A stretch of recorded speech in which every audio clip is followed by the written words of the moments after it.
The Alpha's roar tore through the vaulted ceilings like a blade through flesh. 3 nights. 3 unrelenting nights of his heir's wails clawing at the gilded walls of Thorne Manor, the sprawling estate that crowned the mist-shrouded hills of the Thorne Pack's territory. Warriors, forged in the fires of border skirmishes and moonlit hunts, flinched in the corridors, their iron wills bending under the weight of that infant storm. Servants, loyal shadows in the opulent kitchens and shadowed alcoves, wept into their aprons, hands trembling as they polished silver that gleamed like false promises of peace. Even the moon, that eternal witness to their kind's savage joys and sorrows, veiled her face behind ragged clouds, as if ashamed to illuminate such raw unraveling. And then, a sound no one dared anticipate. Footsteps, light and defiant, padding across the Persian rug soaked in the scent of despair. From the throng of bowed heads emerged a figure, slight, unassuming, her presence a whisper against the thunder of grief. But in her eyes burned a quiet fire, foolish in its bravery, sacred in its truth. "Halt her," the beta snarled, his voice a guttural command that sent guards lurching forward. Yet before chains could rattle or claws extend, she lifted her chin, her voice a thread of silk in the chaos. "Let me try." The manor fell into a breathless hush. Alpha Grayson Thorne, conqueror of rival packs, breaker of ancient treaties, lord of a domain where his word was the law of fong and fury, could only stare. Her scent wafted toward him, jasmine laced with storm-kissed earth, not pleading, but challenging the very air he breathed. Without a bow or a plea for mercy, she reached for the squalling bundle in his arms. Gasps rippled through the assembled court like a chill wind off the highlands. She cradled the child against her chest, her touch feather-light, and began to hum, a melody low and ancient, woven from the threads of lunar rites long forbidden to those of her station. Within heartbeats, the cries stuttered, faltered, then ceased. Tiny fists uncurled, breaths evened into the rhythm of dreams. Silence descended, profound and absolute, wrapping the hall in velvet shock. Grayson's broad chest heaved, the iron grip of command slipping from his fingers like sand. The woman raised her gaze to his, lashes damp but unyielding. "He isn't broken, Alpha," she murmured, her voice a balm over fresh wounds. "He is alone. He feels your sorrow as his own." In that instant, the mightiest Alpha of the Western Wilds felt his armored world fracture, not under the assault of enemies, but beneath the weight of unbidden gentleness. For the first time since the blood moon claimed his Luna, he inclined his head, a gesture smaller than a whisper, yet vast as the night sky. Chapter 1: The Storm Unborn. The wail shattered the velvet drape of midnight like a shard of obsidian through silk. It was no fragile mule of a newborn testing the world's edges. It was a tempest, feral and unforgiving, reverberating through the ribbed arches of Thorne Manor until the crystal decanters on mahogany sideboards trembled in sympathy. The estate, a labyrinth of marble-floored galleries and tapestried chambers perched atop the cragged peaks of Eldridge Ridge, had withstood sieges from rogue packs and the howling gales of winter solstice. Yet this sound, this piercing, relentless keen from a 6-week-old heir, threatened to unmake it from within. Servants darted like wraiths through the labyrinthine halls, arms laden with warmed linens, vials of elderberry elixir, and talismans etched with runes of the moon goddess. Their footsteps echoed hollowly against walls adorned with ancestral portraits, eyes stern and unblinking in gilded frames. But nothing pierced the veil of that cry. It clawed upward from the nursery, a sanctum of rosewood cradle and silk-draped canopies, invading every shadowed corner. At the epicenter stood Alpha Grayson Thorne, a colossus carved from the wild heart of the highlands.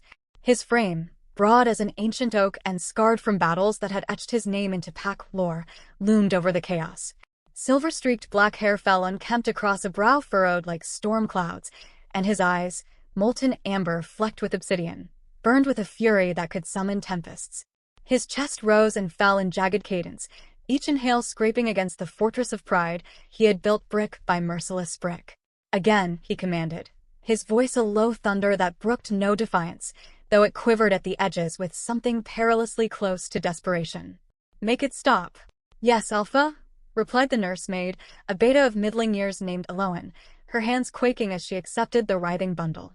She swayed with practiced grace, murmuring incantations from the old tomes, blessings of milk and moon, wards against colic spirits. Her scent bloomed with the sharp tang of fierce wet, mingling with the room's heavier notes of amber incense and untouched swaddling cloths. But the heir only arched his back, his wail escalating into a blade that sliced through flesh and bone alike, rejecting the comfort as vehemently as a full-grown wolf spurns a chain. By the time the moon crested her zenith, painting the manor's spires in ethereal silver, exhaustion had settled over the estate like a shroud. Warriors in the antechamber beyond the nursery stood rigid as statues, heads inclined in futile obeisance, their breaths shallow lest they amplify the din. Even Beta Harlan, Grayson's steadfast second, a grizzled veteran whose loyalty had been forged in the blood of the Red Fang uprising, held his tongue, his massive form slumped against a suit of ceremonial armor. "He's meant to be unbreakable," Grayson thought, the words a bitter mantra as he glared at the cradle, its carved wolves frozen in eternal pursuit. "My blood. My legacy." The Thorne line endures. Yet each wail burrowed deeper, a lancet probing wounds he had cauterized with conquest and command. It echoed too keenly of her, Luna Isabella, radiant and fierce, whose laughter had once filled these halls like sunlight fracturing through stained glass. She had slipped from him in the birthing chamber, her final breath a feather touch against his cheek, laced with an apology that still haunted his dreams. "Forgive me, my love. Guard him well." Grayson had raised villages in her name, forged alliances through threats unspoken, stood atop pyres of fallen foes with the moon as his crown. But here, in this velvet-trimmed prison of parenthood, the alpha who bent packs to his will stood impotent, a titan felled by the tiniest of tempests. Whispers slithered from the cluster of servants huddled by the nursery's arched doorway, their forms silhouetted against the flickering sconces. A hex from the shadow clans. One ventured, a young gamma with trembling lips. The lunas passing under the blood eclipse. It marked the child. "Silence that folly," hissed another, but the poison had seeped into the air, coiling toward Grayson's ears like smoke. He pivoted slowly, his presence expanding to fill the room, shadows deepening in his wake. Who dares utter such treason? The air thickened, charged with the ozone of impending storm. No voice rose in confession. "Speak." His bellow rattled the chandeliers overhead, crystals chiming like fractured bones. The air's cry redoubled, a sonic fracture spiderwebbing through the stone foundations themselves. For a suspended heartbeat, Grayson's features contorted, not in the cold precision of rage he wielded like a broadsword, but in something raw, a flicker of terror that clawed at his throat. "Why does this elude me?" The nursemaid dropped to her knees, her plea a fractured whisper. "Alpha, perhaps he senses the void. Your sorrow mirrors his." "Enough." Grayson's retort was a side's edge, honed to sever doubt. "All of you out." They fled like leaves before a gale, the heavy oak door thudding shut behind them, sealing him in with the air and the relentless echo of inadequacy. In the abrupt quiet, punctuated only by those ragged, insistent sobs, Grayson approached the cradle, his footfalls muffled by the thick Aubusson rug. He paused, his calloused hands that had snapped necks and sealed fates, hovering like specters over the fragile form within. He could command legions, shift under the moon into a beast that devoured stars. But this squirming life, red-faced and furious, demanded a language he had never learned. "Hush," he rasped, the word cracking like dry earth under boot. "Hush, damn you." A minuscule fist flailed upward, snagging the hem of his embroidered tunic. Grayson stilled, the warmth of that contact searing through layers of leather and resolve. For one illusory breath, the wail hitched, softened to a murmur. Hope flickered, fragile as moth wings. Then it shattered anew, sharper, more desolate, a dirge that stripped him bare. He recoiled, jaw clenched to granite, eyes stinging with unshed fury. Moonlight cascaded through the leaded casements, gilding his silhouette in stark relief, towering, unassailable, yet bisected by an invisible rift. The air's cries filled every fissure, underscoring a truth that gnawed at his marrow. In the realm of power, Grayson reigned supreme. But against the specter of grief, he was adrift, a king dethroned by the very blood he sought to protect. Chapter 2: Fractures in the Forge. Dawn crept over the frost-laced pinnacles of Eldritch Ridge like a thief, reluctant and gray, spilling muted gold through the manor's lancet windows. But warmth was a stranger here. The estate had transmuted overnight from bastion of pack pride to echoing sepulchre. The air's wail persisted, a metronome etched into Grayson's pulse, an anthem of helplessness that mocked the sun's feeble advance. Beyond the nursery's confines, in the grand gallery where tapestries depicted Thorne alphas of your locked in triumphant hunts, guards exchanged leaden glances over tankards of mulled cider gone cold. Inside, Grayson perched on the edge of a velvet-upholstered chair beside the cradle, his once impeccable broadcloth shirt rumpled, eyes hollowed by vigil. 3 nights now, each blending into the next like ink and water, blurring the line between torment and surrender. 3 nights, Alpha. Beta Harlan ventured from the threshold, his voice a gravelly undertone, as if speaking too boldly might summon the cries crescendo. The lad, he hasn't relented. Grayson's gaze remained fixed on the cradle's occupant, unblinking. Your powers of observation astound me, Harlan. A weighted pause, the air humming with unspoken barbs. Harlan shifted, his bulk casting a long shadow across the Axminster carpet. Shall I summon the healers once more? The Eastern Coven's seers, perhaps. They've unraveled curses naughtier than this. They've prattled incantations and prescribed poultices that reek of failure.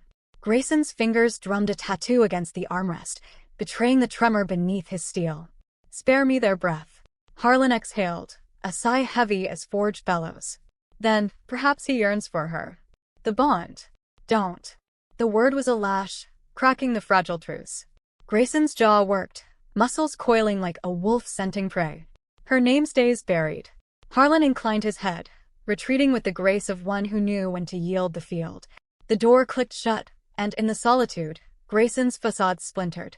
His shoulders sagged, the weight of command sloughing off like shed fur. He dragged a hand over his stubbled jaw, inhaling the chamber's cloying bouquet, soured milk, saline tears, and the crisp bite of mountain air seeping through imperfectly sealed casements. It was the perfume of desolation, rooted deep in the floorboards. His eyes drifted to the vacant wing chair opposite the cradle, its cushions still bearing the faint imprint of Isabella's form. She had lounged there in the hazy days of early pregnancy, one hand splayed protectively over her swell, the other gesturing animatedly as she spun visions of their future, a pack united not by fear, but by the air's untested laughter echoing through these halls. Her voice lingered in the rafters, a ghost woven into the very weave of the tapestries. Grayson loathed its persistence, craved the oblivion of silence. But silence was a coyote, forever eluding his grasp. Why persist in this torment? He muttered to the cradle, rising to tower over it once more. You are Thorne blood, forged for strength, not this frailty. The air's wail wavered, as if in rebuttal, then swelled, a tidal surge crashing against Grayson's resolve. He pivoted away, his inner wolf prowling restlessly beneath his skin, a caged beast demanding dominion. Power thrummed in his veins, alpha essence surging with the imperative to conquer, to impose order. But over what? An infant's lungs? The absurdity ignited a spark of madness. The warrior in him bayed for battle, the father, buried, atrophied, fractured in silent protest. And then, threading through the din like a silver vein in obsidian, came a murmur from the corridor beyond. A feminine timbre, tentative yet resolute. Has no one eased him yet? The poor thing sounds utterly forsaken.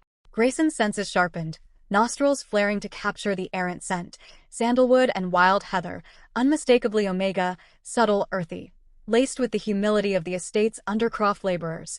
From the sculleries, he surmised, irritation flaring. What business had such a one near his private wing?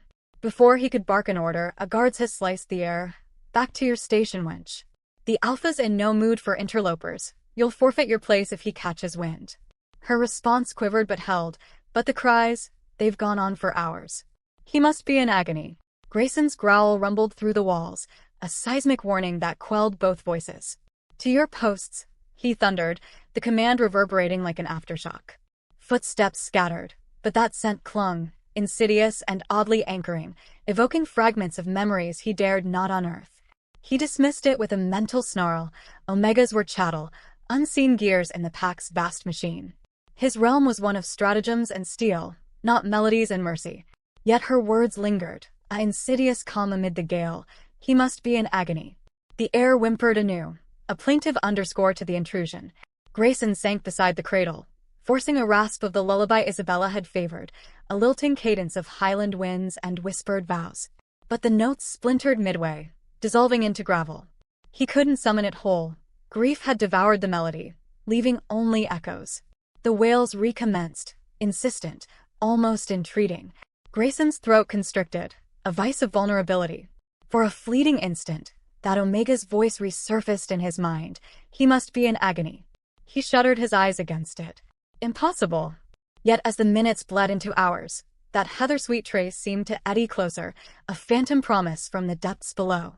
In the manor's bowels, amid the clangor of copper pots and the steam of simmering venison, an Omega wiped flower from her brow, pulse racing as the Alpha's distant roar filtered through the vents.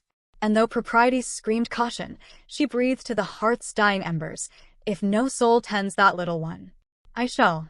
Chapter 3: The Hollow Crown.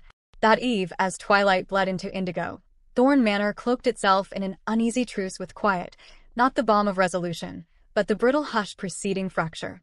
Flurries of snow dusted the estate's turrets, veiling the world in pristine white that mocked the turmoil within.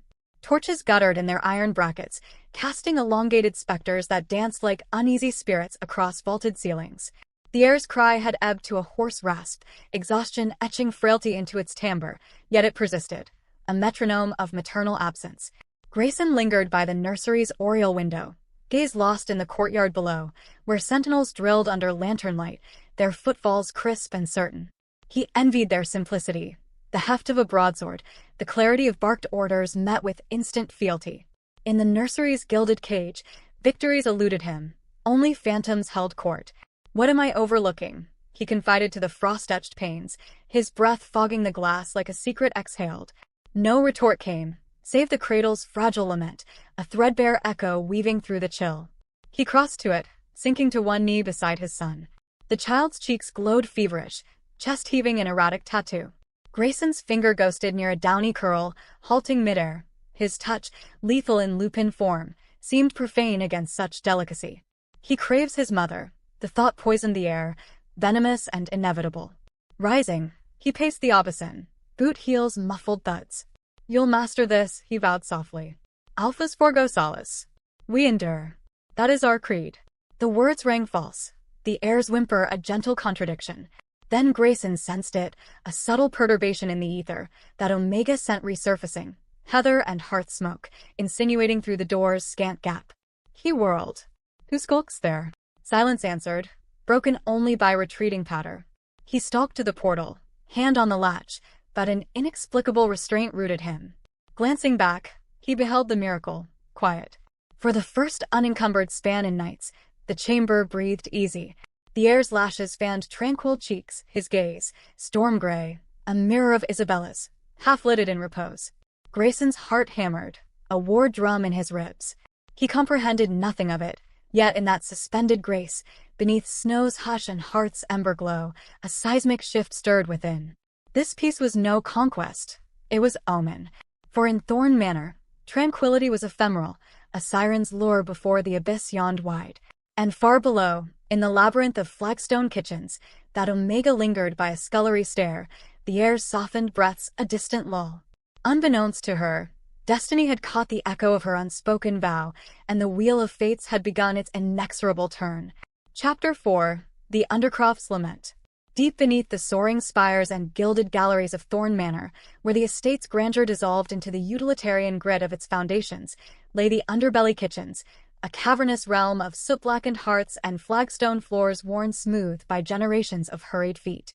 Steam rose in perpetual veils from cauldrons bubbling with venison stew and mulled elderberry wine, mingling with the acrid bite of lye soap and the earthy tang of root vegetables piled in wicker crates.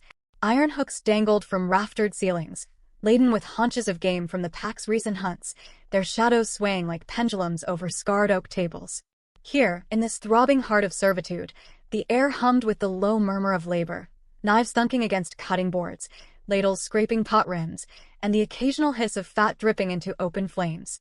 Zara Voss moved through it all with the precision of a blade honed for purpose, her hands, calloused from years of unaccustomed toil, dicing carrots with rhythmic efficiency. At 24, she was a study in restrained fire, tall and lithe, with raven hair coiled into a severe braid that betrayed no strand out of place, and eyes the color of polished obsidian, sharp enough to dissect a lie at 10 paces. Once, those eyes had surveyed ballrooms from the vantage of inherited silk gowns, her family's Voss pack crest, a silver crescent moon entwined with thorns, pinned proudly to her shoulder. Heiress to vast timberlands and ancient lunar archives, Zara had been schooled in diplomacy and the subtle arts of pack intrigue, her no-nonsense demeanor a shield that had disarmed suitors and rivals alike. Words are weapons. Her father had drilled into her, but silence is the killing stroke. That world had crumbled 2 winters past, when the Shadowbrook Pack, led by the venomous Alpha Cashin Hale, had orchestrated a betrayal as swift as a midnight raid. Forged documents, whispered bribes to border merchants, and a cascade of falsified debts had stripped the Voss holdings bare overnight. Her father's heart had given out under the strain, her mother succumbing to a fever in the squalor of their reduced circumstances. Zara, the sole survivor of that noble line, had bartered her remaining pride for survival, a position in the Thorne kitchens, scrubbing pots and peeling tubers for the very pack whose alpha now commanded her days with indifferent decrees. She was Omega now, in truth if not in birth. Her sense subdued by suppressants and sweat, her title reduced to girl from the scullery. But beneath the grime-streaked apron and the weight of anonymity, Zara's resolve burned unquenched, a coal banked against the gale. The pup's wail pierced this subterranean symphony like a silver arrow through fog. It filtered down from the upper halls through stone vents and chimney flues, distorted but undiminished, a high, keening thread that wove itself into the clatter of her knife. Zara's blade faltered mid-slice, the carrot toppling forgotten onto the scarred board. The sound wasn't mere noise. It was a visceral hook, lodging in her chest and tugging with the ferocity of a live wire. Her breath hitched, an unwelcome ache blooming behind her ribs, as if the infant's distress had bypassed her ears to resonate directly with the hollow spaces grief had carved in her soul. Moon's teeth, not again, grumbled Maeve, the head cook, a stout beta woman whose face was a map of kitchen burns and perpetual scowl. She slammed a flour-dusted fist onto the counter, sending a puff of white into the steam-choked air. "Third night running. That whelp's got lungs like a banshee. He'll drive the lot of us to the wilds if he doesn't quiet soon."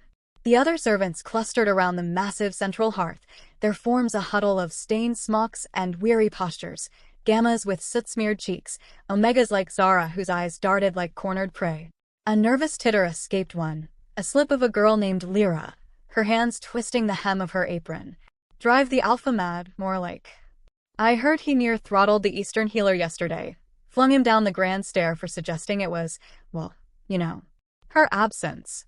Zara's jaw tightened, her knife resuming its chop with mechanical fervor, but the wail burrowed deeper, sinking with her pulse like a second heartbeat. She knew that timbre, not just hunger or chill, but the raw edge of isolation, the kind that echoed from empty cradles and unheeded pleas. It clawed at memories she'd sealed away, her mother's final days, fever-racked and whispering lullabies through cracked lips, the Voss nursery, once alive with siblings' laughter, now a mausoleum of dust and debt. He's not just crying, Zara thought, the realization settling like lead in her gut. He's calling for what's lost. And no one's answering. She tried to shake it off, focusing on the pile of parsnips before her, their pale flesh yielding under her blade with satisfying snaps. Survival demanded detachment. She'd learned that in the Shadowbrook tribunals, where pity was a luxury afforded only to victors. "Keep your head down, Voss," she muttered under her breath, a mantra forged in the ashes of her lineage. Empires fall on softer sentiments than this. Yet her wolf stirred within, that primal essence all werewolves carried, a sleek shadow pressing against her ribs, whining with maternal urgency. Omegas were wired for nurture, their instincts a double-edged gift, the warmth to bind packs, the vulnerability to break them. Zara had long suppressed hers, armoring it with sarcasm and strategy, but this cry stripped the plating bare. Her fingers itched to soothe, to gather that fragile life against her chest and hum away the void. "Staring holes in the ceiling again, boss?" Maeve's voice sliced through, sharp as a cleaver. The cook loomed over her workstation, arms akimbo, her beta scent blooming with irritation, clove and iron, unyielding as the estate's foundations. "The alpha's woes ain't your burden. Scrub the cauldrons if you've energy to spare. And keep that moonstruck look off your face. Last thing we need is you mooning over noble fancies like some addled debutante." Zara met her gaze steadily, her expression a mask of cool indifference. "Just tallying the stores, Maeve. Wouldn't want the pack starving while the heir practices his scales." A ripple of uneasy laughter from the cluster by the fire, but Maeve's eyes narrowed, suspicion flickering like a guttering candle. "Mind your tongue, girl. Your Voss leavings, scraps from a pack that couldn't hold its own. The Thorne Alpha don't suffer interlopers, especially not ones with ideas above their station." She jabbed a thick finger toward the ceiling, where the wail crested again, mournful and unending. "That sound? It's alpha business. Your potatoes and platters. Stick to it." Zara inclined her head in mock deference, but inside, the conflict roiled. Maeve spoke truth. Her fall from grace had been public, a cautionary tale whispered in pack halls from Aldridge to the lowlands. The Voss betrayal had been a masterstroke of deception. Cashin's spies had infiltrated their ledgers, inflating debts until the banks called in markers Zara's father couldn't meet. Auctions followed, stripping manor and mines alike, leaving Zara to claw her way into Thorne service on a probationary whim. No titles here, Harlan the Beta had growled during her induction. Prove your worth in suds and sweat, or join the rogues in the wilds. She'd proven it, day by grinding day, her no-nonsense grit earning grudging respect from the understaff. But respect was a thin veil over resentment. She was the fallen heiress, a living reminder that even ancient blood could sour. To meddle in the nursery? It courted not just dismissal, but the Alpha's wrath, execution for Omegas who overstepped, their bodies left as warnings on the ridge's thorns. The wail dipped, then surged, and Zara's hand stilled once more. Her wolf whined louder, a compulsion threading through her veins like silver filigree. He's alone, it urged. Like you were. Like we all are under the moon's cold eye. She clenched her fist around the knife handle, the wood biting into her palm. Instinct warred with intellect, the former a tide pulling her upward through stairwells and forbidden doors, the latter a bulwark of cold calculation. Foolish, her mind snapped. One song changes nothing. It ends you. Yet as the evening deepened, the kitchens emptying to the servants' dim-lit quarters, Zara lingered by the massive stone sink, scrubbing remnants of the night's feast with mechanical vigor. The cry echoed fainter now, muffled by layers of masonry, but no less insistent, a siren's call threading through the cracks. She dried her hands on her apron, gaze drifting to the narrow service stair that spiraled toward the upper levels, its iron treads vanishing into shadow. Warnings be damned. For the first time since her world's unraveling, something fiercer than survival stirred, a reckless, holy urge to mend what was fraying. And in the quiet that followed the last pot's clank, Zara's lips parted, and she hummed a single, tentative note of an ancestral rite, forbidden to the fallen. The sound vibrated through the empty kitchen, chasing the wail upward like a counterpoint in the dark. Chapter 5, Whispers of the Hearth. By the hearth's dying glow, where embers popped like distant gunfire and cast erratic shadows across the vaulted Undercroft, the kitchens transformed from frenzy to fragile sanctuary. Zara sat cross-legged on a low stool, her back against a flour sack as tall as she was, nursing a tin mug of chamomile tisane that had gone tepid. The wail had woven itself into the night's fabric, a persistent undercurrent that set her teeth on edge, even as the other servants dispersed to their straw pallet dorms in the adjacent barracks. Lyra had paused at the archway, her wide doe eyes flickering with unspoken invitation. Join us, Voss? The dice are calling, but Zara had waved her off with a tight smile. Solitude was her armor, solitude her strategy. She'd always been thus, the Voss heiress who preferred ledgers to dances, strategy sessions to soirees. No nonsense, Zara, her siblings had teased, before the betrayal scattered their ashes to the winds. It had served her well in the tribunals, where tearful pleas crumbled but cool rebuttals bought time. Here, in the manor's bowels, it kept the pity at bay. The sidelong glances from betas who pitted her demotion, the wary nods from omegas who feared her residual pride might spark envy. But tonight, that armor chafed, ill-fitted against the pup's relentless plea. The sound slithered down the flues again, thinner now, laced with exhaustion that twisted Zara's gut like a knife. She set the mug aside, rising to pace the flagstones, her bare feet silent against the chill. Maternal instinct, that omega curse and crown, surged unbidden, flooding her with visions, cradling the air, his tiny form molding to hers, the rite's melody uncoiling the knots of his grief. Her mother had taught it to her in the Voss solar, under a canopy of star-pricked velvet, the moonweave, an incantation older than the pacts themselves, drawing on lunar essence to bind souls in solace. It's for the broken ones, darling, her mother had whispered, voice frayed by illness. When the world howls too loud, you weave it quiet. Forbidden now to outcasts like her. The rite demanded purity of line, untainted by scandal. To invoke it without sanction was heresy, punishable by silver chains and the ridge's thorns. Execution, swift and spectacle. Zara knew the tales, omegas flayed for lesser trespasses, their scents scattered to warn the winds. Why risk it? Her resolve hammered, a bulwark against the tide. Your Voss no more. Let the alphas unravel their own knots. A scuffle of footsteps yanked her from reverie. Harlan's silhouette bulked the archway, his beta frame filling the space like a storm front, eyes glinting in the ember light. He wasn't alone. 2 guards flanked him, their postures rigid, hands resting on sword hilts etched with thorn wolves. Voss, Harlan rumbled, his voice a gravel slide, laced with the pack's authoritative timbre. Words come down. The Alphas called council at dawn. No disturbances tonight, none. That includes wandering eyes and loose tongues. Zara straightened, her chin lifting in instinctive defiance, though she kept her tone even. Council? For the heir. Harlan's gaze sharpened, probing her like a blade-testing male. Mind your place, girl. The pup's cries are pack matter. You've no stake beyond your shift. He leaned in, clove scent heavy, voice dropping to a warning growl. Heard you muttering by the vents earlier. Pity's a poison here. Eats at loyalty. Keep it leashed, or it'll drag you under. The guards shifted, their sense blooming with unease, iron and pine, the mark of warriors chafing at nursery duty.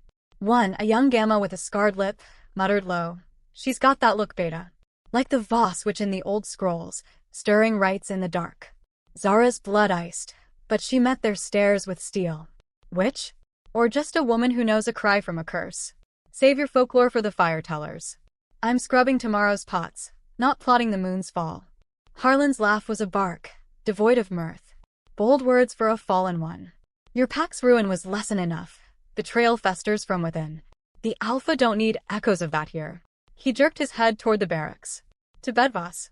And dream of silence if you can. They lumbered away, boots echoing into the corridor, leaving Zara in the hearth's faltering light. The wail crested once more, a fragile spike that pierced her armor clean through. Her hands trembled as she pressed them to her ears, but the sound burrowed inward, sinking with her wolf's insistent whine. He's breaking it, keened. And so are you if you stand idle. She sank back to the stool, breath ragged, the internal tempest raging. Hardened resolve, her greatest ally, clashed against the maternal surge like flint on steel, sparking visions of consequence. Harlan's chains, Grayson's amber judgment, the Thorne's embrace under a pitiless moon. You're no savior, reason snarled. Just a ghost in an apron. Let the nursemaids fail, it's their blood on the line. But instinct was relentless, a river carving canyons through stone. She thought of her mother's final hum, the moonweave fading on lips gone still, of the Voss nursery's silence after the auctioneers came, echoing with unspoken accusations. Omegas mended quietly, invisibly. That was their creed. To ignore this pup's echo was to deny her own scars, to let the betrayal's poison claim another innocent soul. As the embers crumbled to ash, Zara rose, drawn inexorably to the service stair. Her fingers traced the iron banister, cool and unyielding, as she ascended the first tread. Warnings thundered in her mind, execution, exile, erasure, but the wail pulled stronger, a gravitational force bending her toward the light above. Halfway up, she paused, lips parting against her will. The hum escaped, low, resonant, the opening bars of the rite. It vibrated through the stone, a defiant thread chasing the cry into the shadows. And for the first time since her fall, Zara Voss felt not like a remnant, but a reckoning. Chapter 6, The Rites Reckoning. Midnight cloaked Thorne Manor in obsidian velvet, the moon a sliver of bone peeking through rifts in the cloud-veiled sky. In the Undercroft's service stair, Zara Voss ascended like a specter summoned, each step a negotiation between terror and transcendence. The iron treads bit cold into her bare soles, a grounding bite against the vertigo of her choice. The wail had softened to intermittent whimpers, ragged gasps that clawed at her resolve, but they guided her upward through the manor's hidden veins, narrow passages meant for platters and whispers, not rebellion. Her heart thundered, a war drum muffled by the wool of her smock, but her face remained a bastion of composure. Lips pressed thin, eyes narrowed to slits of determination. No nonsense, Zara Voss didn't falter, she calculated. And in this calculus, the variables aligned unforgivingly. The pup's pain as a mirror to her own, the rite as the only solvent for such entrenched grief, execution as the acceptable outlier. One hum, she bargained with the shadows. Just to ease him. Then back to the suds, unseen. The stair spilled her onto a mezzanine landing, a dim-lit limbo between kitchens and galleries, where tapestries of thorn hunts hung moth-eaten and dust-shrouded. Guards patrolled the adjacent corridor, their footfalls a distant tattoo, but Zara pressed into an alcove, breath held as a patrol passed, their scents, leather and lamp oil, wafted by, oblivious. She exhaled, creeping forward, the wail now a direct line to her core, pulsing in time with her wolf's frantic yips. Turn back, Resolve hissed, visions of silver manacles flashing like lightning. Harlan's words were prophecy. Your blood's already tainted. But instinct overrode, a maternal ferocity uncoiling in her belly, hot and inexorable. She was Vossborn, heiress to rights that predated the Pax. To withhold them now was complicity in the void. Her family had fallen to betrayal, not cowardice. This pup, thorn or no, deserved better than echoes. The nursery wing loomed, its double doors carved with snarling wolves aglow in sconce light. The wail emanated from within, a beacon laced with desperation. Zara's hand hovered at the threshold, trembling despite her iron will. Forbidden, the warning told. Death for the daring. Yet her lips shaped the Rites invocation, the hum building unbidden. Lunar Vajera, bind the frayed thread. The ancestral moonweave, words in the old tongue, melody rising like mist from a thawing river. She pushed the door ajar, just a crack, enough for sound to thread through, and poured the song into the breach. It was no grand aria, but intimate, vibrating with her essence.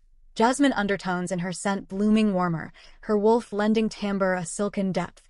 The notes wove lunar essence, invisible filaments seeking the heir's aura, soothing the jagged edges of his bond to the absent Luna. Inside, chaos reigned unseen, servants scattering, Grayson's shadow pacing like a caged tempest. But the wail hitched, faltered, as if tasting the melody's promise. Zara's chest ached with the effort, the rite drawing on her vitality, a subtle drain, like blood trickling from an unseen wound. He's latching, she sensed, a fleeting bond sparking across the divide.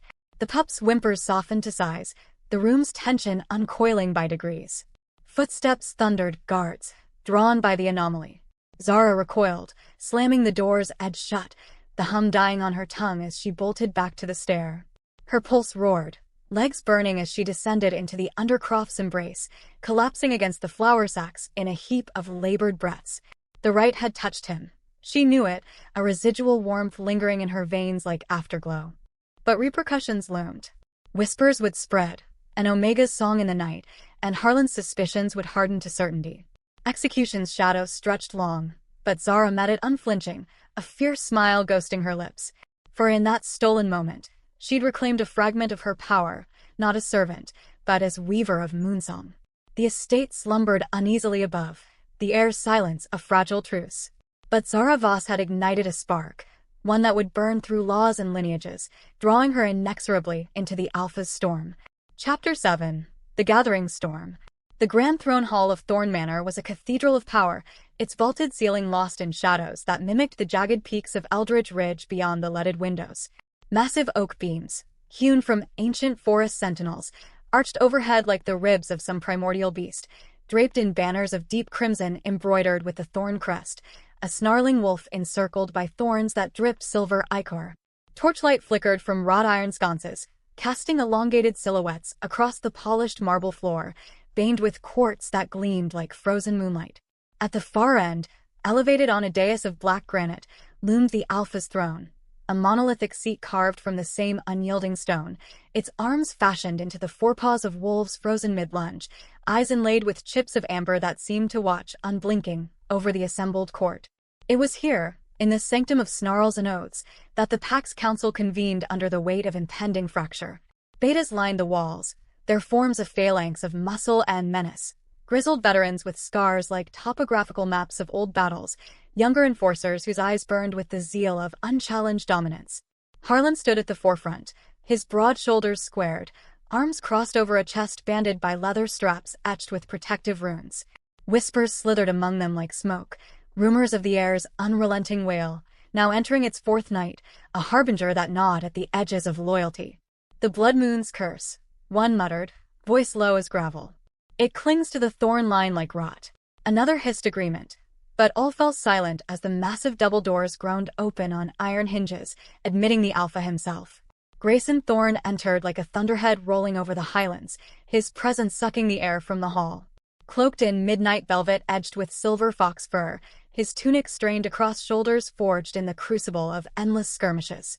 The silver streak in his raven hair caught the torchlight, a comet's tail accentuating the hard planes of his face, high cheekbones shadowed by stubble, a jaw clenched to the point of cracking, and those amber eyes, now roiling tempests flecked with obsidian fury.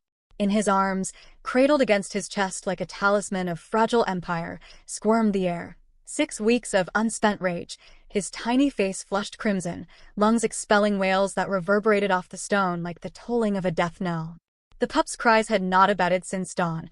If anything, they had sharpened, honed by exhaustion into something feral, a sound that set the beta's wolves pacing restlessly beneath their skins. The council bowed as one, heads dipping in ritual obeisance, but Grayson spared them no glance. He stalked to the dais, each bootfall a seismic punctuation, the heir's wail amplifying in the cavernous space until it seemed the very banners quivered. 3 nights, he snarled, voice a guttural roll that built like distant thunder, and now this 4th mockery. My son, my heir, reduced to this screeching echo of failure. He ascended the steps, the throne swallowing him as he sank into it, the pup writhing against the unyielding curve of his arm. You stand before me, my betas, my sworn blades, and yet the nursery remains a battlefield none of you can claim. Harlan stepped forward, his deference a careful veil over unease. Alpha. The healers from the Eastern Covens have exhausted their arts, potions of moonroot, bindings of silver thread, even the seer's trance. The child rejects all. Perhaps a deeper rite is needed. The Shadow Clan's shamans. A deeper rite? Grayson's laugh was a blade unsheathed, cold and mocking, slicing through the tension. The heir's cry peaked, a sonic fracture that made several betas flinch, their hands twitching toward hilts. You've paraded your experts before me like merchants hawking trinkets. And for what? My bloodline weeps while you peddle whispers of curses and foreign dogs. His free hand slammed the throne's arm, the impact echoing like a gunshot, cracks spiderwebbing faintly through the granite. If this pup does not quiet by moon's rise, heads will adorn the ridge thorns, starting with those who counsel weakness. The hall erupted in a low growl of assent, betas shifting like a pack scenting blood, but beneath it thrummed discord, eyes darting, sense blooming with the sour edge of doubt. The wail clawed higher, indifferent to the posturing, and Grayson's facade cracked, a flicker of raw agony in those amber depths, hastily shuttered behind alpha steel. Isabella's ghost lingered in every sob, her final whisper, "Guard him well," a lash across his soul. He rocked the air instinctively, a motion born of buried memory, but the cries only redoubled, mocking his impotence. It was then, amid the thunderous confrontation, that the side doors, lesser portals for servants and supplicants, creaked open. A hush rippled outward, broken only by the pup's relentless keen. From the throng of shadowed attendants emerged a figure unbidden, Zara Voss, her scullery apron dusted with flour and hearth ash, bare feet silent on the marble. Her raven braid hung loose now, tendrils framing a face pale but resolute, obsidian eyes locked on the dais with the unyielding focus of one who had stared down ruin and emerged scarred but unbroken. The betas snarled as one, a chorus of warning that vibrated the air, but Zara pressed forward, her steps measured, omega scent, jasmine and storm earth, cutting through the hall's heavier musk like a cool breeze through smoke. "Halt!" Harlan barked, lunging to interpose his bulk, claws half extended in a flash of warning ivory. "You dare the throne hall unbidden? Back to the pits, wench, or stand down, beta." Grayson's command lashed out, sharper than any claw, freezing Harlan mid-stride. His gaze riveted on Zara, curiosity warring with outrage in those amber storms. The heir's wail hitched, as if sensing the intrusion, and the hall held its collective breath. "Who are you to trespass here?" Zara stopped at the dais's base, chin lifted, hands unclenching at her sides. The weight of 100 stairs bore down, Beta's snarls deepening to rumbles, servants shrinking into alcoves, but she met Grayson's eyes without flinching. "Zara Voss, Alpha." From the kitchens. Her voice carried clear, steady, laced with the no-nonsense timbre of one accustomed to being underestimated. "I come not to trespass, but to answer what no healer can." A beta near Harlan spat a laugh, venomous. "An omega? With counsel for the heir? This is blasphemy, Alpha. Flay her tongue and be done." Grayson's lip curled, but he waved the interrupter silent, leaning forward, the pup's cries a jagged underscore. "Speak your piece, boss.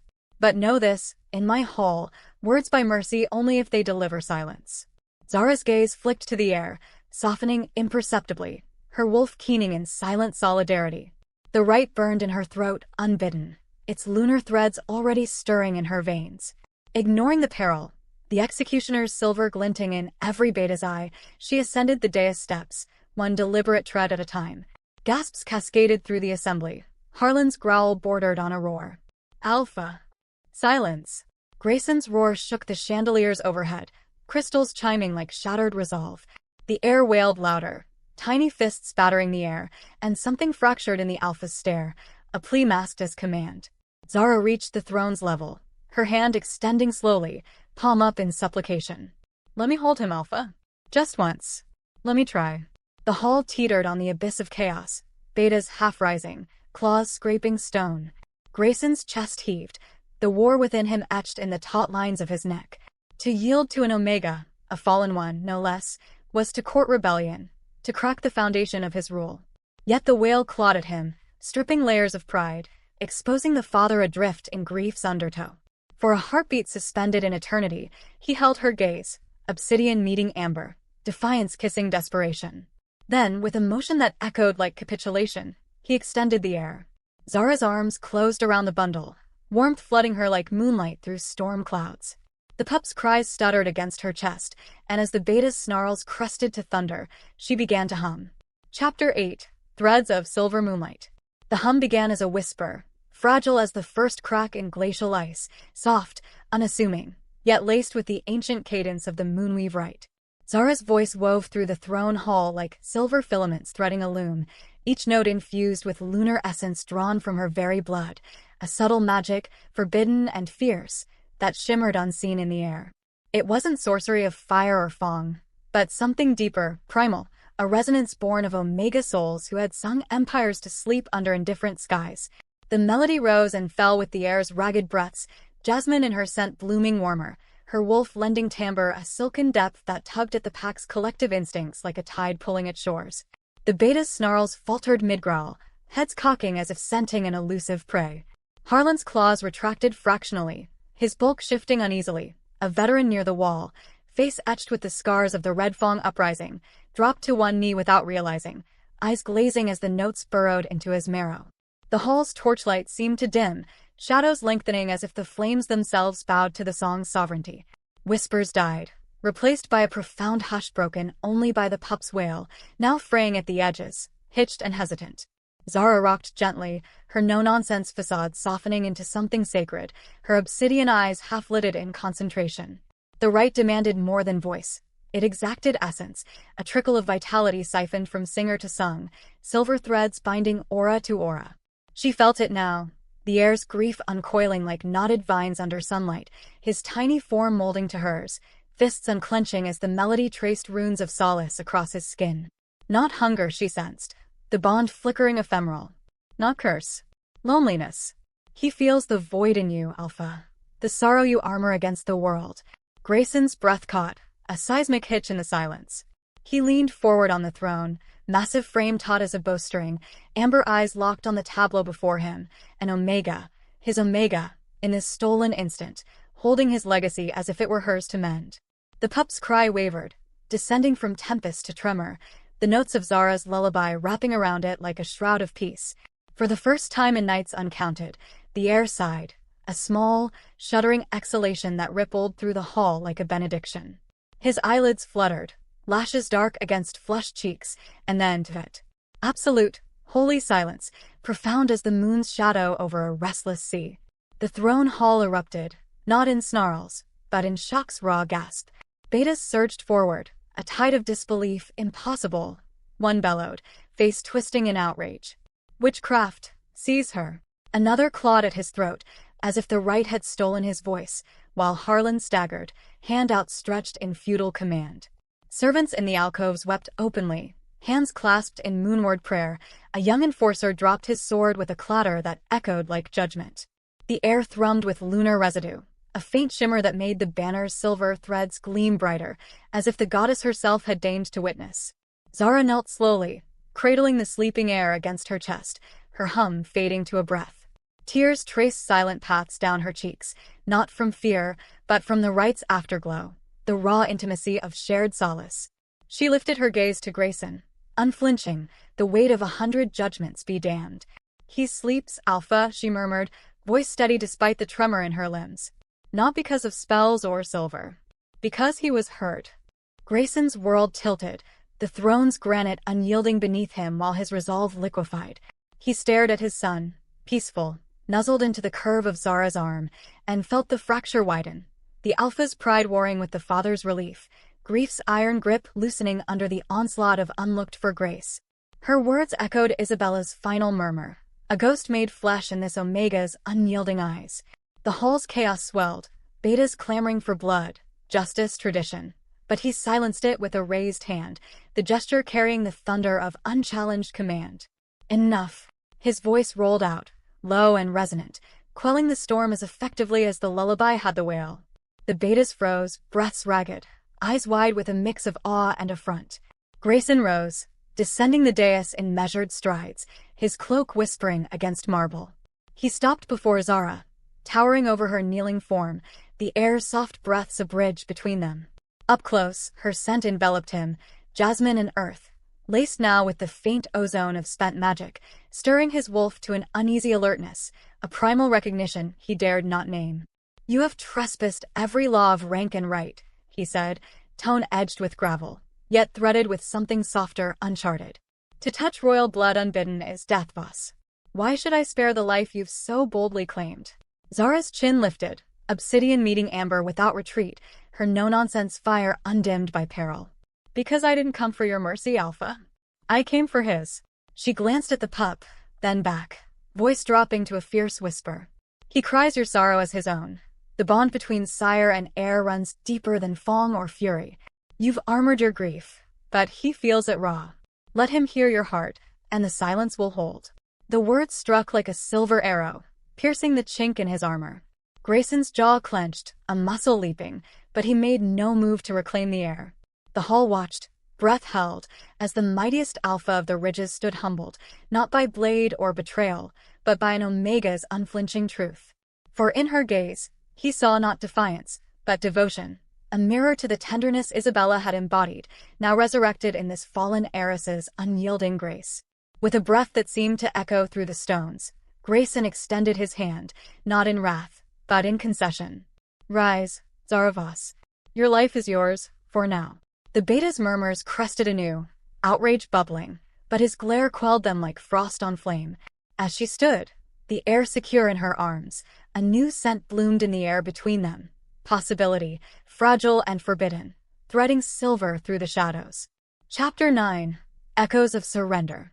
The throne hall's hush lingered like the aftershock of an avalanche, heavy and disbelieving, as Zara Voss stood before the dais with the Alpha's heir cradled against her. The pup slept on, oblivious to the seismic shift his peace had wrought, tiny chest rising and falling in untroubled rhythm, one fist curled loosely against the flower-dusted fabric of her apron. Torchlight gilded the scene, casting Zara in ethereal relief, raven hair haloed, obsidian eyes steady, her posture a blend of deference and defiance that made the Betas shift like wolves scenting an unfamiliar wind. Grayson remained at the dais's base, his amber gaze fixed on her with an intensity that bordered on dissection, probing for deceit, for the sorcery the council bade for, yet finding only the quiet authenticity of one who had dared the abyss and emerged whole. The Rites residue hummed faintly in the air, a lunar afterglow that made the silver in the banners pulse like living veins. He could feel it in his own blood, a subtle tug, as if Zara's song had brushed his wolf awake, stirring embers long banked in grief's ashes. Isabella's loss had armored him in isolation, but this Omega's intervention cracked the plating, admitting slivers of light he neither craved nor could deny. Harlan broke the spell first, striding forward with the bull-headed momentum of loyalty turned to outrage. "Alpha, this cannot stand." His voice boomed, echoing off the vaults, claws fully extended now, glinting like scimitars. "An Omega of Voss handling the air? It's violation of the old codes. Her blood taints his scent, her song reeks of shadow rites. Punish her or the pack fractures. Betas will not bow to kitchen scraps wielding moon magic." A chorus of growls rippled through the ranks, Betas clustering like storm clouds, their scents blooming aggressive, iron and musk, the prelude to challenge. One, a wiry enforcer named Thorngar, cousin to the Alpha through a distant line, bared fangs in a snarl. "Execution, Alpha. Flay her here, under the banners, and let her blood wash the insult. The ridge thorns thirst for such as her."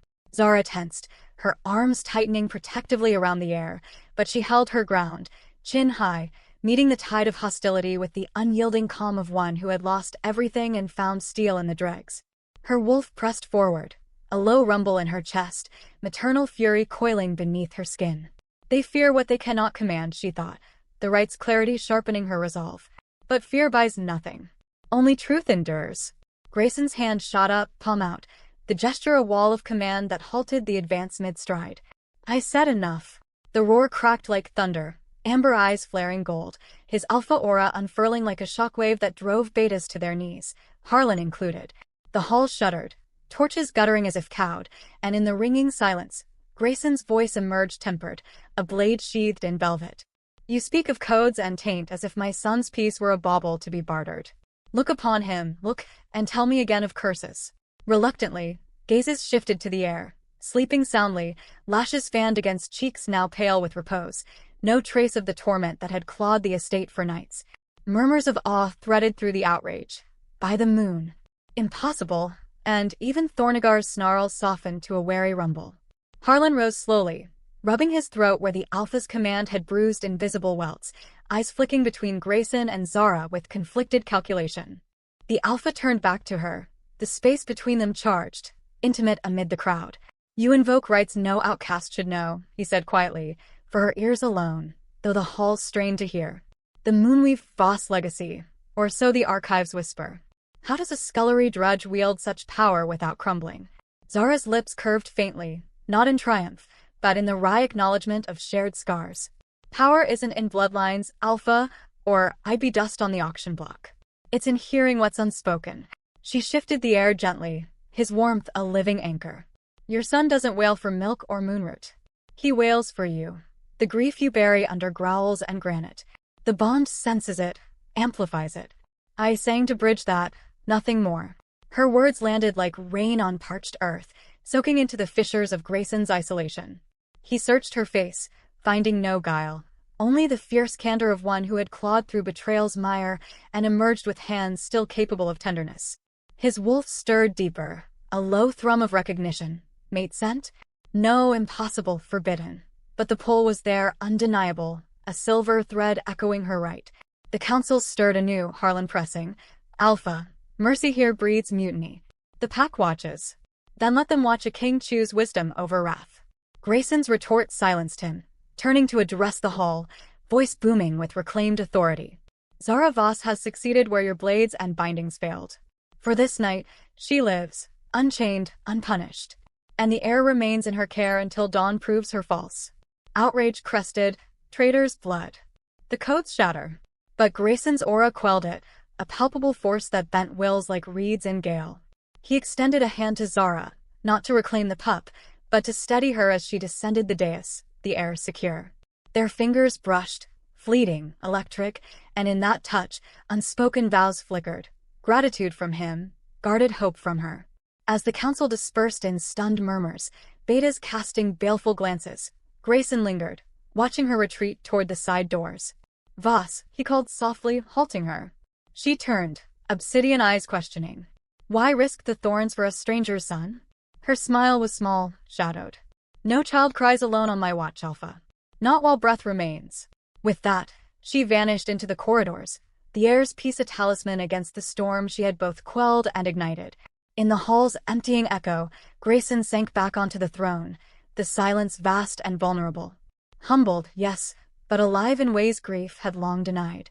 And as moonlight pierced the windows, silvering the granite, he wondered if the goddess had sent not a savior, but a reckoning. Chapter 10. The Guardian's Veil. Dawn's first blush filtered through the nursery's arched casements like a hesitant truce, gilding the rosewood cradle and the silk drapes that whispered against the stone walls. Thorne Manor stirred uneasily from the night's upheavals, servants gliding through corridors with trays of chilled compresses and steaming possets, their whispers a low undercurrent that buzzed like disturbed hornets. The throne hall's decree had rippled outward like a stone cast into still water. Zara Voss, the fallen Omega from the sculleries, elevated to guardian of the Alpha's heir. No longer a shadow scrubbing pots, but a fixture in the sacred nursery. A role reserved for betas of impeccable lineage or omegas handpicked from allied packs. Scandal, thick and viscous, coated every interaction, every sidelong glance. Zara stood at the nursery's threshold, the heir, now dubbed Thorne in honor of his line, though his true name lingered unspoken in Grayson's grief, cradled against her shoulder, his breath soft and even in slumber. Her promotion had come swift as a blood oath, Harlan's reluctant escort at first light, his face a thunderhead as he deposited her meager belongings, a threadbare shawl, a Voss heirloom locket etched with a crescent moon, on the antechamber's side table. Alpha's word is law, he'd growled, avoiding her eyes. But the pack's tongues are sharper. Guard your step, Voss, or they'll carve you anew. No ceremony, no fanfare, just the weight of keys to the nursery wing, cold iron biting into her palm. The room itself was a revelation, a far cry from the Undercroft's clamor. High ceilings vaulted like a chapel's, frescoed with scenes of lunar hunts and ancestral wolves baying at eternal moons. The cradle dominated the center, its frame inlaid with silver filigree that caught the light in prismatic shards. Armoires of polished mahogany held linen scented with lavender and protective wards, tiny pouches of wolfsbane and moonstone dust to ward off ill humors. A wing chair by the hearth bore the faint imprint of Isabella's form, its cushions embroidered with thorned roses, a silent testament to the Luna's touch. Zara's station now included that chair, the hearth's tending, and the heir's every whim, an intimacy that both honored and isolated her. She settled into the chair, Thorne's weight a warm anchor against her chest, his tiny fingers twitching in dreams. The manor beyond the door thrummed with judgment, servants pausing mid-task to stare, betas in the gallery muttering of upstart Omega and Voss taint, their scents blooming with suspicion, bitter as burnt sage. Lyra, the slip of a girl from the kitchens, had slipped her a bundle of fresh linens at the service stair, eyes wide with awe and warning. "They say you're a witch, Zara," sang the moon herself into the pup's lungs. "But Maeve, she calls it poison. Says the Alpha's blind with grief, and you'll drag us all down." Zara had nodded, her no-nonsense mask intact, but the words lingered like barbs under skin. A knock shattered the quiet, sharp, authoritative. Harlan entered without waiting, his bulk filling the doorway, trailed by a pair of nursemaids, stern betas with clipped hair and scents of antiseptic herbs. "Inspection," he announced, voice flat as hammered steel. "Council insists. The heir's welfare demands oversight." His eyes raked the room, lingering on Zara with thinly veiled disdain, then on the pup, peaceful, unmarked by the night's tempests. The nursemaids bustled forward, one checking the cradle's linens with brusque efficiency, the other peering at Thorne's brow for fever's flush. "He's rested," the first admitted, surprise creasing her brow. "No colic signs. Odd after the wails." The second shot Zara a glance, sharp as flint. "You're doing, boss? That song of yours reeks of old rites. Forbidden for your kind." Zara met her stare evenly, rocking Thorne with unhurried grace.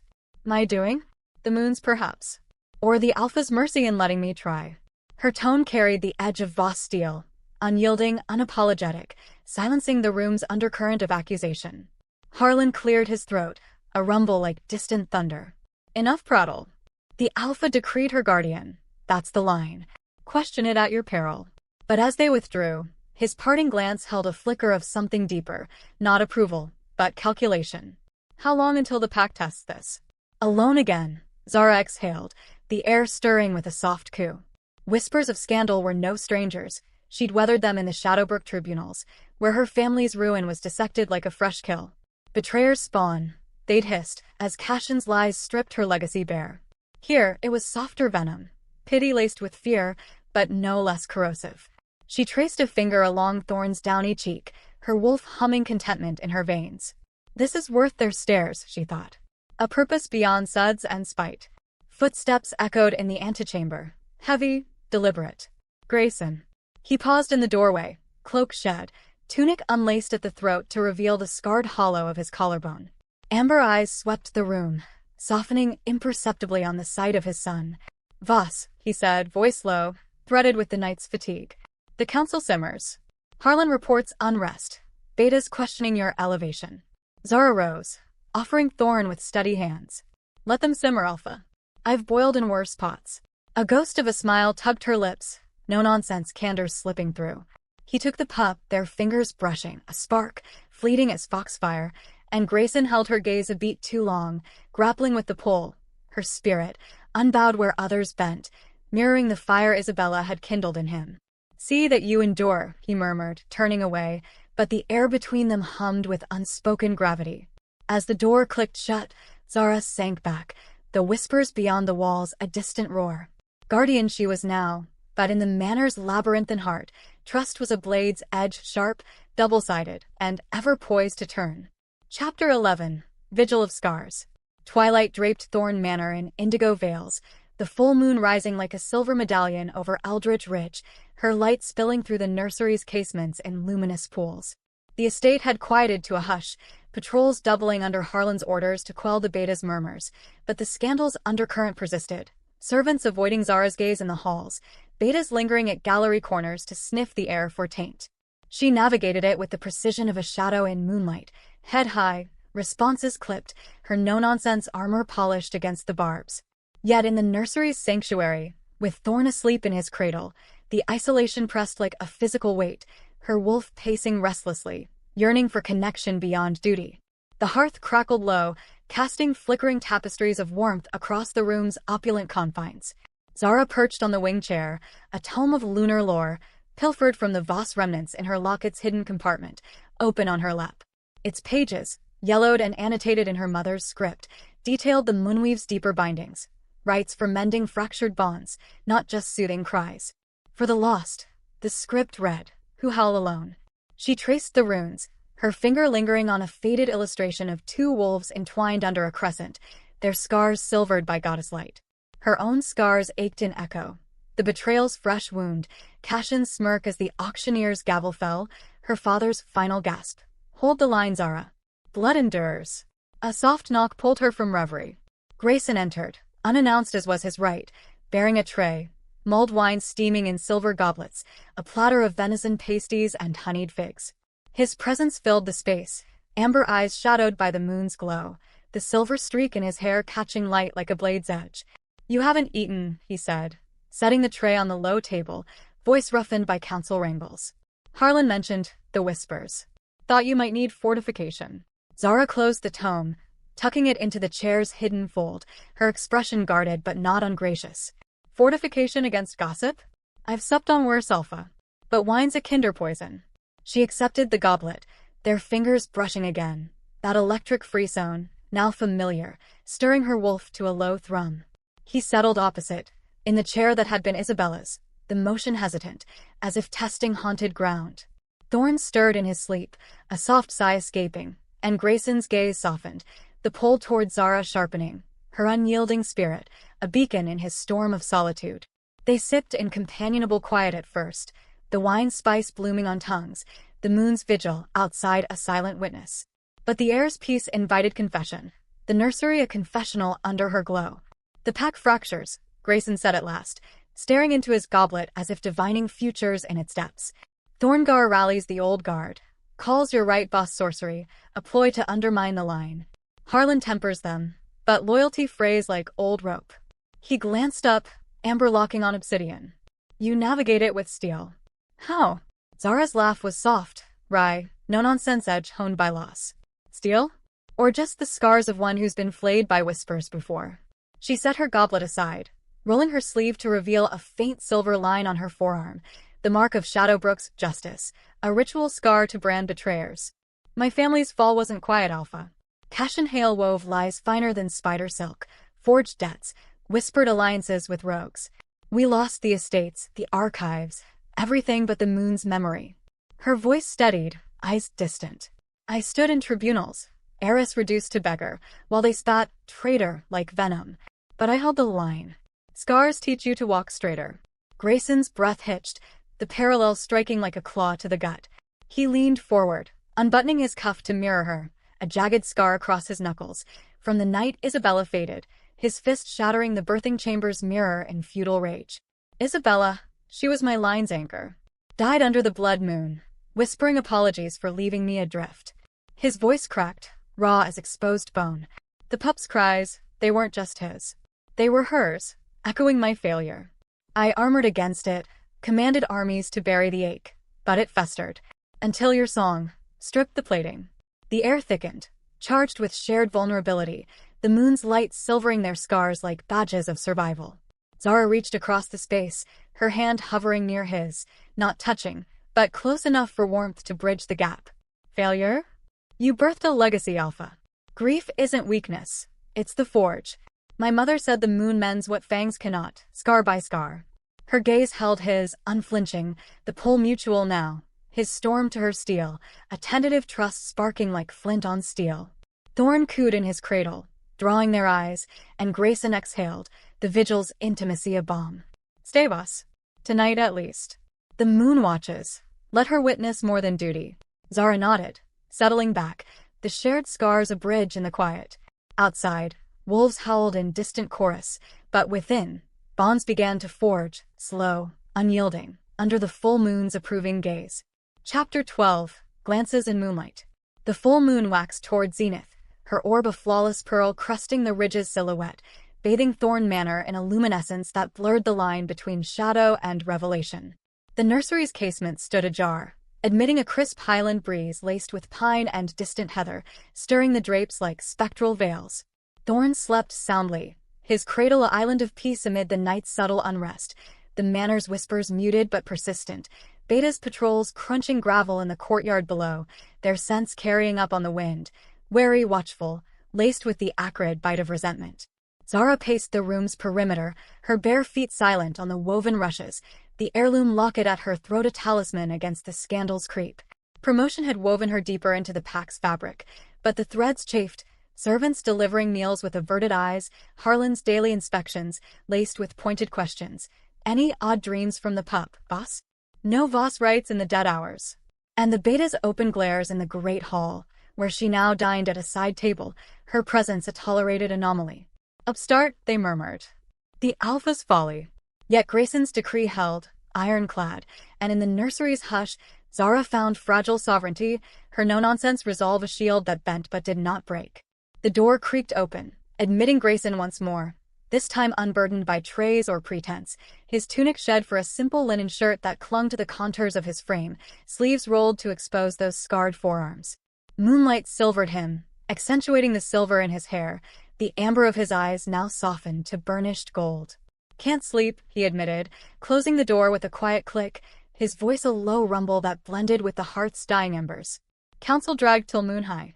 Thornagar's venom, says you're a crack in the dam, boss. That your care invites Shadowbrook spies.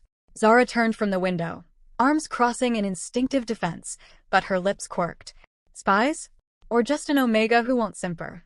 Tell him my only intrigue is keeping your heir from wailing the ridge awake.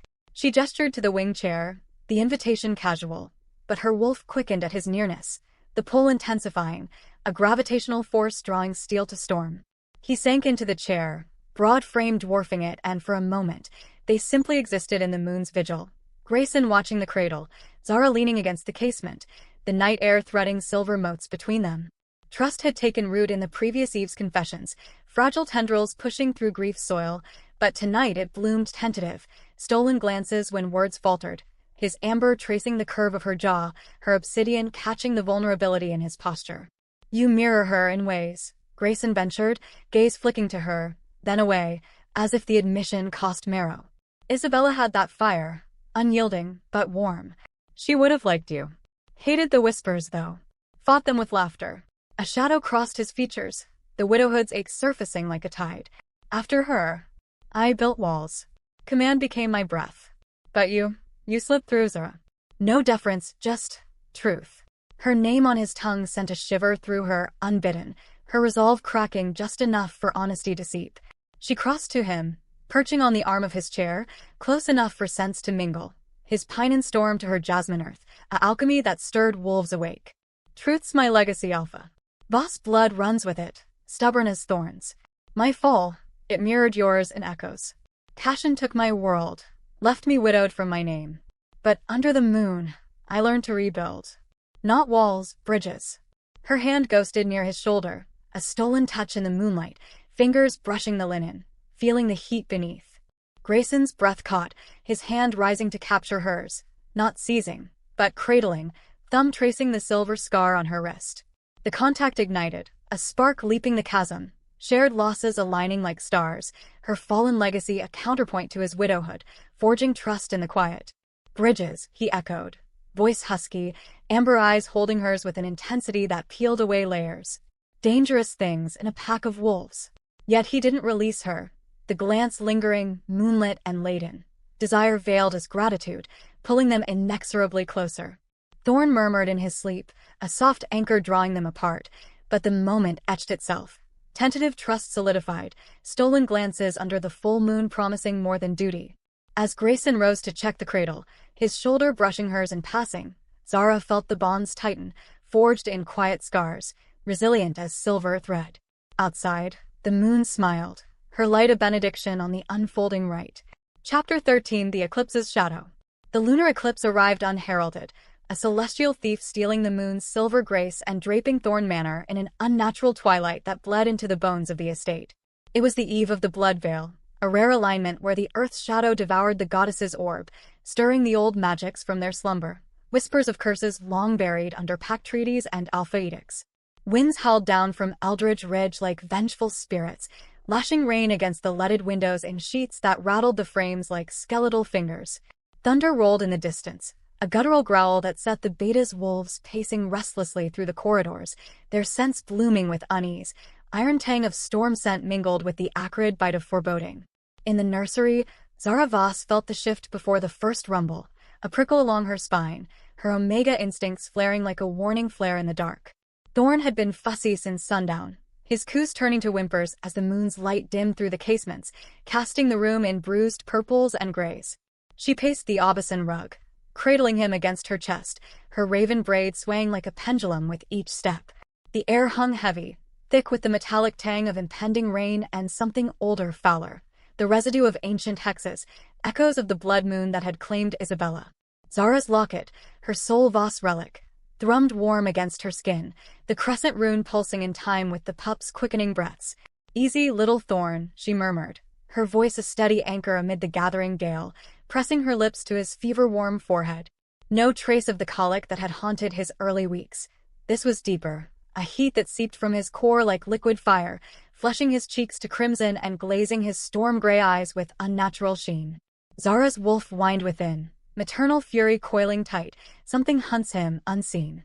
She had dismissed the nursemaids at dusk, their beta sense too sharp, too intrusive for the vigil she sensed coming. But now regret gnawed. The isolation amplified the storm's menace, the nursery a fragile island in the eclipse's maw. Lightning cracked the sky, illuminating the frescoed ceiling in stark white, shadows leaping like demons across the walls. Thorne's whimper escalated to a thin, reedy cry, not the robust wail of hunger, but a keening laced with pain, his tiny body rigid in her arms.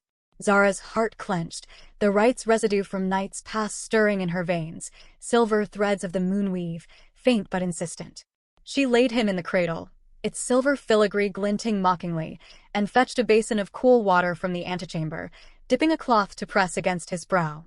"Hold on, sweetling. The moon will return, she always does." But the fever mounted, savage and unrelenting, his skin scorching beneath her touch, breaths coming in shallow gasps that rattled like dry leaves. Zara's no-nonsense resolve cracked under the onslaught, her mind racing through Voss lore.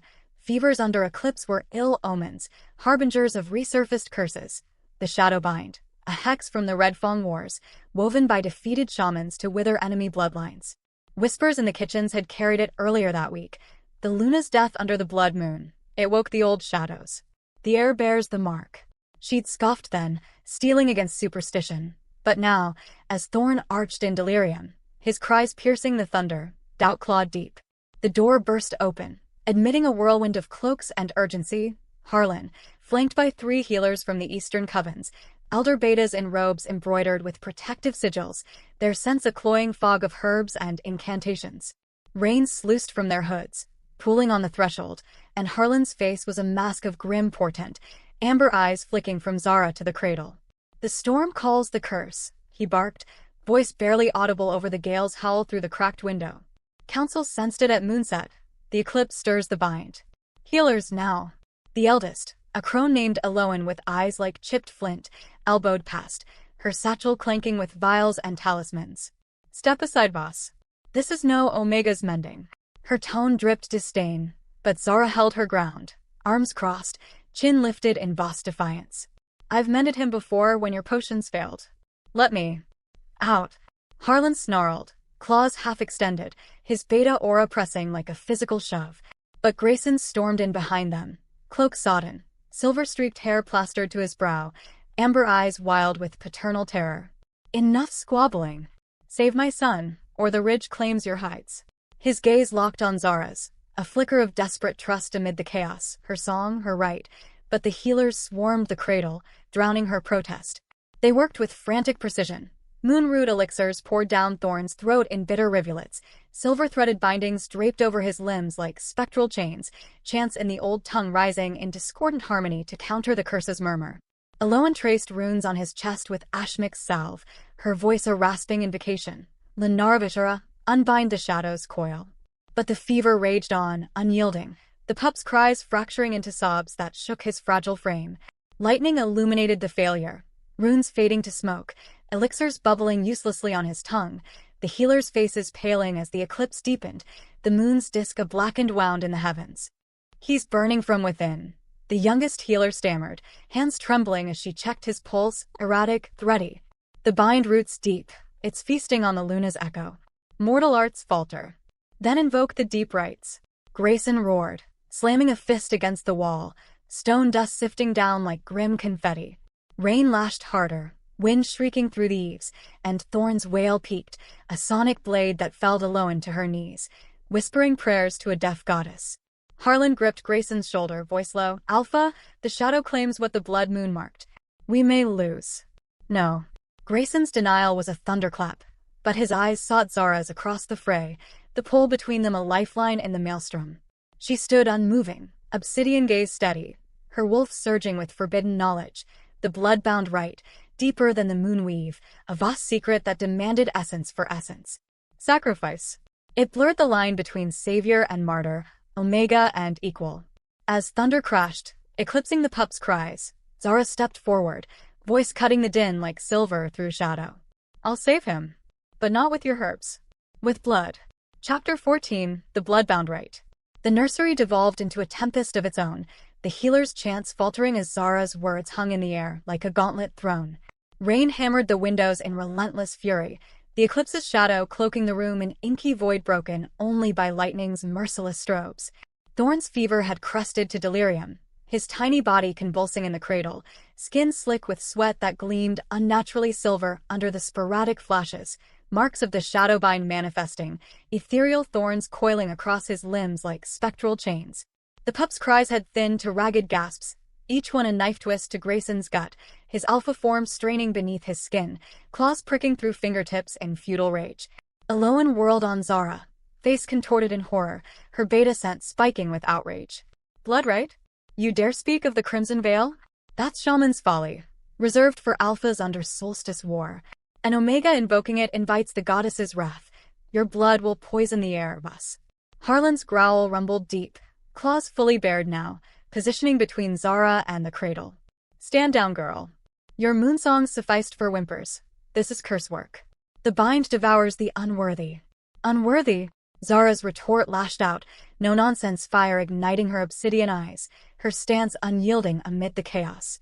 She shrugged off her shawl, the fabric pooling at her feet like shed skin, revealing the simple linen shift beneath, its hem frayed from scullery days.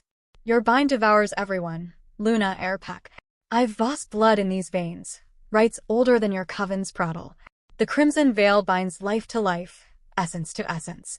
It saved my mother from fever's grip once. It'll unmake this shadow. Her voice rose, steady against the storm's howl, but her wolf trembled within. Sacrifice means cost, vitality for his, a piece of you etched away. Grayson's amber gaze bored into her, storm-tossed and searching, the pole between them a vortex amid the gale. Healers faltered around him, vials shattering on the floor in crystalline shards, their faces ashen as Thorne arched again, a guttural keen escaping his lips. The eclipse deepened, the moon's corona a ragged red ring, and ancient whispers slithered through the vents, sibilant echoes of red-fang shamans cursing the Thorne line. Wither the seed, shadow eternal. Grayson shoved past Harlan, his hand clamping Zara's arm, not bruising, but anchoring, thumb pressing the pulse at her wrist. You'll die for this folly, Voss. The right demands. Balance, she finished, meeting his eyes without flinching, the contact electric even through fear. My vitality for his. Omega essence tempers the curse, maternal. untainted by Alpha pride. Trust me, Grayson, as I trusted you in the throne hall. Her use of his name, raw, intimate, shattered the formality, blurring ranks in the storm's raw honesty. Thunder punctuated her plea, lightning gilding her features in stark relief. Resolute, radiant, a fallen heiress rising to claim her power. The Alpha's jaw clenched, grief and gratitude warring in his chest. Isabella's echo in Zara's unyielding spirit, a second chance veiled as peril. Healers murmured dissent, Harlan's claws twitching. But Grayson's nod was a seismic yield, his voice a ragged command. Do it. But if the moon takes you. The threat dissolved unspoken, his grip tightening, a vow etched in touch. Zara moved to the cradle, the storm's fury mirroring her resolve. She lifted Thorne gently, his heat searing her skin like brands, and carried him to the open casement, where rain lashed in sideways veils, soaking her shift to translucence. The healers formed a reluctant circle, their chants resuming as counterpoint, wards against the Rites' backlash, while Harlan barred the door against prying betas, his face a mask of conflicted duty. Grayson stood sentinel at her side, massive frame a bulwark, his scent, pine and storm, enveloping her like armor. Kneeling on the sill, Zara laid Thorne on a silver-lined cloth, the filigree runes glowing faintly under Eclipse light. Her locket fell open, revealing a sliver of moonstone, Voss conduit, and she pricked her palm with its edge, crimson welling in a deliberate beat. The pup's eyes fluttered, locking on hers in fevered recognition, and Zara began the invocation, voice rising above the gale. Lunara crimsona, Vishera bindura, blood to blood, shadow unbound. The words twisted in the old tongue, melody laced with incantation, each syllable drawing lunar essence through her veins like firewine. She pressed her palm to Thorne's chest, blood tracing glowing arcs across his skin, runes of severance, thorns uncoiling like smoke under her touch. Vitality surged from her, a torrent of warmth leaching into the pup, her strength for his, omega resilience flooding the curse's maw. Pain bloomed white-hot, her vision blurring as the shadowbind recoiled, lashing back with ethereal barbs that scored her aura. Take her light, claim the weaver. Thorne's fever shattered, his cries steadying to whimpers, color returning to his cheeks as the rune sealed, silver threads weaving the breach. But the cost mounted, Zara's limbs trembled, breath shallowing, the world tilting as her essence ebbed. Lightning struck the ridge beyond, a pillar of fury linking earth and eclipse sky, and in that sacred heartbeat, the Rite peaked, Alpha Omega, airbound in pulse and blood. The pup sighed, alive, steady. The storm's howl softened to murmur. Zara's smile ghosted, triumphant, as darkness claimed her. Chapter 15, Shattered Defenses. Zara's collapse was a thunderclap in slow motion, her body folding like a reed in hurricane's wake, the silver cloth crumpling beneath her as she slumped against the casement. Rain slicked her skin, bloodied palms smearing crimson across the stone sill, her obsidian eyes rolling back in a flutter of lashes. The Rites' backlash hit like a tidal recoil, vitality stripped in silvered shreds, leaving her a hollow vessel gasping in the eclipse's dying glow. Thorne stirred in her slackening arms, his fever broken, cries reduced to soft, bewildered coos, but Zara heard nothing. The world a vortex of shadow and echo, her wolf curling fetal within spent. Grayson lunged, a roar tearing from his throat, raw primal, the Alpha's fury laced with terror that clawed his chest to ribbons. Zara, her name shattered on his lips, no title, no rank, just desperate invocation as he caught her mid-fall, massive arms enfolding her slight frame against his chest. Rain soaked them both, his shirt clinging like second skin, but he felt only her chill skin clammy, pulse thready beneath his palm pressed to her throat. The pup tumbled into the cradle beside them, safe, oblivious, his survival a mocking counterpoint to her fragility. Healers surged forward, Eloan shoving past Harlan with vials of restorative draft, moonbloom essence, silverleaf tincture, but Grayson waved them off with a snarl that bared fangs, his aura flaring gold-shot amber, driving them back like leaves in gale. Don't touch her. The command vibrated through the stone, thunder's echo, his wolf surging to the fore, mine to guard, mine to lose. He cradled Zara closer, one hand supporting her head, the other tracing the fading runes on her palm, blood congealing into silvery scars, the Rites' toll etched permanent. Her shift clung translucent, outlining the curve of her ribs, the hollow of her throat, vulnerability laid bare, and Grayson's breath hitched, defenses crumbling under the weight of it. Harlan hovered, claws retracted, face ashen. Alpha, the right, it worked. The bind's broken. The air breathes steady. But Shia the backlash. Out. Grayson's voice was a blade's edge, low and lethal, amber eyes never leaving Zara's pallid face. All of you. Leave us. The healers retreated, murmuring prayers to the returning moon, her disk re-emerging, corona flaring like a benediction. But Harlan lingered, hand on the door. She's Voss, my lord. Fallen blood. She's mine, Harlan. Guardian. Savior. Go. The beta bowed, vanishing into the storm-lashed hall, the door thudding shut like a sealed vow. Alone in the nursery's hush, the tempest outside softening to patter, Grayson shifted Zara to the wing chair. Isabella's chair, easing her limp form into its embrace, Thorne retrieved to nestle against her side. Rain dripped from his hair, tracing paths down his temples, mingling with the salt of unshed tears. He knelt before her, broad shoulders bowed, one hand cupping her cheek, thumb stroking the sharp line of her jaw, willing warmth back into her flesh.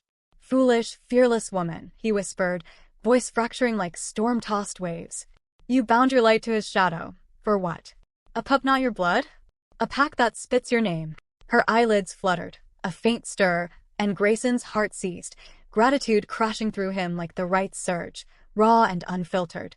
The lines of rank blurred, dissolved in the intimacy of crisis, Alpha and Omega, no more barriers than the thin shift between his palm and her skin. He leaned closer, forehead pressing to hers, breaths mingling in the chill air. You shattered me, Zara Voss. In the throne hall, with your song, in the vigils, with your scars. Now, with this sacrifice. Isabella took my heart to the moon. You mended it, thread by crimson thread. I owe you everything. My blood, my line, my soul. The confession poured out unarmored. Defenses in ruins. The mighty Alpha of Eldritch, reduced to whispers in the Eclipse's wake. Gratitude a confession of deeper yearning. The pull toward her unyielding spirit, now etched in blood and bond. Zara's lips parted, a shallow inhale, her fingers twitching against his wrist, weak, but anchoring. Worth it, she rasped, voice a thread of smoke, obsidian eyes cracking open to slits, locking on his with fading fire. No air cries alone. Not on my watch. Grayson's throat tightened, a low rumble escaping, half growl, half sob, as he gathered her closer, Thorne secure between them. The pups warmed the bridge. The moon crested full again, silver light spilling through the casement like forgiveness, illuminating the scars they shared. Her palms fresh weave, his knuckles old rage mark. He pressed a kiss to her temple, fierce and reverent, lines irrevocably blurred, rank yielding to raw need, gratitude blooming to something perilously close to devotion. As the storm ebbed to drizzle, healers' footsteps approaching with cautious knocks, Grayson held vigil. Defenses shattered, the nursery no longer a cage but a crucible. Zara's breaths evened, vitality trickling back on lunar tides, and in that fragile peace, the Alpha confessed silently to the goddess, You've sent me a reckoning, and I am undone. Chapter 16, Whispers of Unrest. The storm's aftermath lingered over Thorne Manor like a bruise fading to yellow, the air crisp with the scent of sodden earth and splintered pine from the ridge's battered flanks. Dawn broke tentatively 3 days after the eclipse, sunlight piercing the clouds in hesitant shafts that gilded the estate's spires and chased shadows from the courtyard. Servants emerged from their quarters like wary scavengers, clearing debris from the gravel paths, shattered branches, mud-smeared banners, while betas drilled with renewed ferocity, their howls a defiant chorus against the night's remembered terror. The Shadowbin's fracture had left its mark, faint silver veins etched into the nursery's cradle, a testament to the Rites' fury, but Thorne thrived, his coos filling the halls with the first untainted laughter in months. The estate healed, wounds knitting under the moon's returning grace, yet beneath the surface, fissures widened, whispers of change slithering through the pack like roots seeking cracks in stone. Zara Voss moved through this fragile renewal with the deliberate grace of one who had danced too close to the abyss. The crimson veil's toll lingered in her bones, a persistent ache in her limbs, vitality siphoned like wine from a punctured cask, but she masked it with no-nonsense resolve, her obsidian eyes sharp as ever, raven braid coiled like a serpent ready to strike. She had risen from the wing chair on the Rites' eve, Grayson's confession echoing in her ears like a half-remembered dream, and claimed her role anew, guardian not just in title, but in the quiet ferocity of her watch. Thorne nursed at her breast now, his tiny mouth working with greedy contentment, the bond forged in blood humming faintly between them, a silver thread that warmed her chest, easing the Rites' hollow echo. But elevation came at a cost sharper than sacrifice. The pack's unrest ignited like dry tinder under Harlan's watchful gaze, betas clustering in the armory, their scents blooming with the bitter musk of resentment, iron and bile, the prelude to challenge. Thorngar led the murmurings, his wiry frame a constant shadow in the great hall, voice of venomous thread weaving through mealtimes, and Omega's blood in the heir's veins? Voss taint, mark my words. The Alpha's grief blinds him. Let's a fallen bitch unmake our codes. Servants carried the poison upward, their averted eyes and clipped words a gauntlet Zara navigated daily, a laundress hesitating at the nursery door, linens clutched like shields, a Gamma stable hand muttering, shadow weaver, as she passed the kitchens, once her domain. Harlan confronted her that morning in the antechamber, his bulk blocking the corridor like a felled oak, amber eyes, narrowed to slits. Rain still dripped from the eaves outside, pattering a discordant rhythm against the stone. The betas simmer Voss. Thornagars rallied half the old guard, calls your right a desecration, says it invites Shadowbrook spies. The pack fractures on your account. His tone held no warmth, but a grudging respect flickered beneath, born of the heir's survival. Alpha's decrees hold for now, but whispers turn to snarls without proof of your worth. Zara adjusted Thorne against her shoulder, patting his back with steady rhythm, her shift still bearing faint bloodstains from the right, refusing to wash them, a badge of her claim. Proof? The pup laughs, Harlan. The curse sleeps. If that's not worth, what is your blades and bindings that crumbled under Eclipse? Her candor sliced clean, no deference softening the edge, and the beta's jaw flexed, claws pricking his palms. Before he could retort, Grayson's voice thundered from the hall beyond, a seismic command that rattled the sconces. Harlan. To me. The beta bowed stiffly, retreating, but his parting glance held warning. Tread light, Voss. The ridge claims the unsteady. Grayson stood in the throne hall's antechamber, cloak slung over one arm, silver-streaked hair tousled from a night of patrols. His amber eyes found Zara's across the space, softening the storm within. Gratitude's raw edge honed sharper since her collapse, lines of rank fraying like storm-torn banners. He had issued decrees at first light, etched in the pack's ledger with his own claw. Zara Voss, guardian of the heir, stands under Alpha protection. Any claw raised against her answers to mine, exile or thorns. The words had quelled the immediate snarls, betas scattering like chaff, but Grayson knew the poison's root, fear of change, of an Omega's rise eclipsing their iron order. He crossed to her, voice low for her ears alone, the hall's echoes fading behind them. The unrest spreads. Thorngar petitions a moot, claims your blood right profanes the Luna's memory. His hand hovered near her arm, not touching, but close enough for pine storm scent to envelop her, stirring her wolf to a low thrum. I'll crush it. But you, rest, Zara. The veil took too much. She met his gaze, chin lifting in that unyielding tilt, Thorne's weight a warm defiance. Rest? While your pack circles like jackals. No, Alpha. I'll stand, candor over claws. They fear what I represent, not taint, but truth. An Omega who mends where betas break. Her words challenged, no-nonsense fire sparking against his pride, yet laced with the bond's undercurrent, a pull that made his breath hitch, defenses tested anew. Grayson's jaw tightened, Alpha instinct bristling at the audacity, but gratitude tempered it to something warmer, uncharted. Truth is a blade, Voss. Wield it wisely. He glanced at Thorne, then back, amber depths holding hers a beat too long. But you're under my decree. Fiercely so. The promise hung heavy, protection of vow etched deeper than words, as the manor's whispers swirled onward. Changes herald, fragile and fierce. Chapter 17. Caretaker's Forge. By week's end, Thorne Manor's healing deepened, the estate blooming tentative under autumn's golden hush. Leaves turned amber on the ridge's flanks, carpeting the courtyard in drifts that crunched under patrol boots, and the air carried the sweet rot of harvest, venison haunches smoking in the Undercroft, cider fermenting in oaken vats. Thorne himself embodied the renewal. At 8 weeks, his storm-gray eyes tracked light with curiosity, chubby fists grasping at Zara's braid during feedings, his laughter a bell-like chime that echoed through the nursery like balm on old wounds. The shadow-bound scars faded to whispers, faint silver traceries on his skin, glowing only under full moonlight, but the pack's unrest festered, betas' drills turning sharper, their howls laced with challenge's edge. Zara immersed in shared caretaking, The nursery a forge where bonds tempered through daily rites, dawn baths in silver basins, where she hummed Voss fragments to soothe his splashes, Grayson lingering at the door with feigned nonchalance, his massive hands surprisingly deft at wrapping swaddling cloths. "You're too gentle," she'd tease, no-nonsense candor slipping through as she demonstrated the fold, her fingers brushing his electric lingering. "Alphas conquer, they don't coddle." He'd growl low, pride pricked, but comply, amber eyes darkening with the thrill of her challenge, the pull between them a constant undercurrent, wolves circling in shared space. Afternoons brought vigils by the hearth, Thorne nestled between them on a fur-rouged pallet, his gurgles prompting tales, Zara's of Voss Highland hunts, where her mother taught her to track by starlight, Grayson's of Isabella's laughter in these very halls, her thorned roses woven into garlands for solstice feasts. "She challenged me too," he'd admit one eve, firelight gilding his scars, voice rough with memory. "Called my pride a cage. I built higher walls after, but you, Zara, you slipped the bars." Her response, ever candid, "Walls keep out the storm, but trap the light.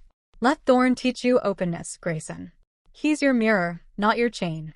Her words grated his alpha pride like whetstone on steel. How dare an Omega school him? Yet they drew him closer, the friction sparking heat. Evenings deepened the forge, Grayson joining her in the wing chair after patrols, Thorne asleep in the cradle, their shoulders brushing as they shared mulled cider. Conversations turned intimate, scars laid bare, her Voss betrayal a echo of his Luna's loss, both forged in blood moon's shadow. "Cashin took my name," she'd say, fingers tracing the locket's rune. "But not my fire. You? Isabella took your heart, but left you this," gesturing to the pup, then herself, bold and unflinching. Grayson would tense, pride-rearing, "I command Voss, not yield," but her gaze held, challenging, until he exhaled, leaning into the space between, "Yielding to you, it's not defeat." Through it all, Grayson's decrees shielded her. Edicts posted in the Great Hall, any unrest against the Guardian forfeits rank, enforced with Harlan's iron fist. A beta who snarled Voss which during drills vanished to border watch. Thornagar's moot petition crumbled under Grayson's glare, the Alpha's aura a thunderhead that bent the old guard low. Yet the whispers persisted, a low boil, servants' averted eyes softening to nods of reluctant awe as Thorne thrived, Beta's snarls muting to watchful silence. Zara navigated it with steel, her elevation a beacon that ignited unrest but also envy, her bond with Grayson the forge's heart, candor chipping his pride, caretaking weaving them tighter, wolves brushing in dreams, primal and patient. Chapter 18. The Forbidden Flame. Moon high on the harvest eve, Thorne Manor cloaked in silvered quiet, the full orb crusting the ridge like a watchful eye. The estate slumbered under truce, the unrest banked to embers by Grayson's fierce decrees, Betas retreating to barracks with grudging bows, their whispers quelled by the heir's robust health. Torches guttered low in the corridors, casting elongated shadows that danced like uneasy spirits, but the nursery glowed warm, hearth embers pulsing in rhythm with Thorne's steady breaths from the cradle. The pups slept deep, lulled by the day's shared rites. Grayson and Zara's hands entwined over bathwater, her laughter at his clumsy swaddle, his low rumble of amusement at her candid quip, "Alphas lead, Omegas live, Grayson. Learn the difference." Zara stood at the casement, shift loose about her shoulders, the rites lingering ache a faint hum in her limbs as she traced constellations with a fingertip on fogged glass. The moon's light silvered her skin, highlighting the curve of her neck, the subtle sway of her hips, a vision that stirred Grayson's wolf from its prowl. He entered unannounced, as was his shadowed habit now, tunic unlaced further than propriety allowed, revealing the dark thatch of hair crossing his chest, scars like silver rivers in the glow. Patrols had etched fatigue into his features, but his amber eyes burned brighter, fixed on her with an intensity that peeled away the night's veil. "Can't sleep?" she asked without turning, her voice a soft challenge, no-nonsense edge softened by the bond's warmth. The pull thrummed between them, constant now, wolves circling closer in the ether, scents mingling unbidden, her jasmine earth with his pine storm, an alchemy that quickened breaths. Grayson closed the door, the click of punctuation in the hush, his footfalls silent on the rug as he approached. The pack quiets, but my mind races. He stopped behind her, close enough for heat to radiate, his breath ghosting her ear. "Your candor today, calling my decrees pride's bandage. It pricks, Zara. Alphas don't yield." She pivoted slowly, obsidian meeting amber, Chin tilting in that defiant arc moonlight framed her, a lunar priestess in linen, and Grayson's wolf surged, primal hunger clawing restraint. Yield? Or evolve? Her hand rose, fingers tracing the line of his jaw, bold, forbidden, nails grazing stubble with deliberate scrape. You've protected me fiercely, Grayson. Decrees like shields. But shields hide as much as they guard. Thorne needs a father who feels, not just commands. The touch ignited. Her candor sparked to his pride's tinder, friction blooming to flame. Grayson's hand captured hers, not halting but guiding, pressing her palm to his chest where his heart thundered, wild and unrestrained. Feel? You unravel me, Voss. Every shared breath, every scar confessed, its fire under skin. His free hand cupped her nape, thumb stroking the pulse there, the contact electric, wolves leaping the divide, his alpha essence crashing against her omega resilience, primal connection roaring to life. Sense bloomed intoxicating. Storm meeting earth, desire's ozone crackling the air. Zara's breath hitched, resolve fracturing under the onslaught, her wolf yielding not in submission but union, mate sent, moonbound. Then burn with me, she whispered, no-nonsense fire yielding to raw need, rising on toes to claim his mouth. The kiss was cataclysm, forbidden, fierce, lips crashing like thunder on ridge, his fangs grazing her lower lip in teasing nip, her nails digging crescents into his shoulders. Grayson groaned low, lifting her against the casement, her legs wrapping instinctive, the shift hiking to bare thighs that pressed hot against him. Wolves ignited fully, visions flashing shared, hunts under moon, litters in sun-dappled dens, bonds unbreakable as silver vein. Pride dissolved in the forge of it, his hands roaming possessive, tracing the right scars on her palm, cupping the curve of her breast through linen, while her candor fueled the blaze, hips grinding in challenge. Take, but share. They broke only for air, foreheads pressed, breaths ragged in the moon's witness. Thorns stirred faintly in the cradle, a soft anchor drawing them apart, but the flame lingered, primal connection sealed, wolves entwined. Grayson's whisper was vow, no more lines, Zara. You're mine, guardian, equal flame. She smiled, fierce and sated, fingers threading his hair. And you're ours. Change begins here. Outside, the moon waxed eternal, her light a benediction on the whispers of change, unrest yielding to revolution, bonds deepening to destiny in the estate's healing heart. Chapter 19. Swirls of Venom. Harvest moon's glow lingered over Thorne Manor like a watchful specter, her silver light weaving through the estate's labyrinthine halls and casting elongated shadows that danced like conspirators on the tapestried walls. 2 weeks had passed since the eclipse's fury, and the physical scars of the storm had faded, gutters cleared of debris, ridges resettled under fresh snow's hush, but the pack's wounds festered deeper, infected by rumors that spread faster than the wild's autumn winds. Cursed union. The whispers named it. A venomous phrase hissed in the armory's dim corners and the great hall's echoing vaults, where betas gathered over tankards of mulled cider, their eyes glinting with the feral gleam of old grudges. The words coiled like smoke from a hidden pyre, igniting loyalties long dormant, testing the Thorne pack's ironclad hierarchy with the subtlety of a blade slipped between ribs. Zara Voss felt the shift in every sidelong glance, every aborted conversation that trailed into silence as she passed. No longer confined to the nursery's sanctuary, her elevation as guardian demanded visibility, escorting Thorne through the sun-dappled galleries for his first tentative steps, her arm steadying his wobbly gait while betas drilled in the courtyard below, their howls laced with dissonance. Thornagar's influence had burgeoned in the unrest's wake, the wiry beta rallying the old guard, veterans scarred from the Red Fang Wars, their sense heavy with the musk of unyielding tradition. He prowled the estate like a shadow wolf, voice a low rumble in private conclaves, the alpha beds the Voss witch market. Her right bound more than the curse. It snared his soul, twisted our line with betrayer's blood. Cursed union, brothers. It dooms the heir. The rumors took root in fertile soil. Servants, once whispering awe at Zara's song, now averted eyes, their deliveries to the nursery accompanied by furtive mutters. Moon's mercy, she's ensorcelled him. Even Harlan, Grayson's steadfast beta, bore the strain, his inspections turning terse, amber eyes flicking to the heir's silver-veined skin as if seeking proof of taint. Loyalties fractured along invisible lines. The younger enforcers, awed by Thorne's vigor, offered tentative nods to Zara in the corridors. The elders, Thornagar's cadre, bared teeth in subtle snarls, their challenges veiled as pack drills that edged too close to the nursery wing. Zara navigated the venom with her trademark no-nonsense steel, chin high, obsidian gaze unflinching, but the toll etched deeper. That morn, as she carried Thorne to the solarium for his sunbath, his chubby legs kicking in delight at the light, she intercepted a cluster of gammas near the rose arbor, their voices dropping like stones into still water. Seen how the alpha lingers? Eyes on her like she's Lunar reborn. But Voss blood, it's poison. Cursed union will bring Shadowbrook howling to our gates. 1. A scarred veteran with Thornagar's insignia etched on his bracer, spat to the gravel. Loyalties shift. The old ways demand a reckoning. She paused, Thorne gnawing contentedly on her braid, and met their stares head-on. Reckoning? Or fear of a pup who laughs instead of wails?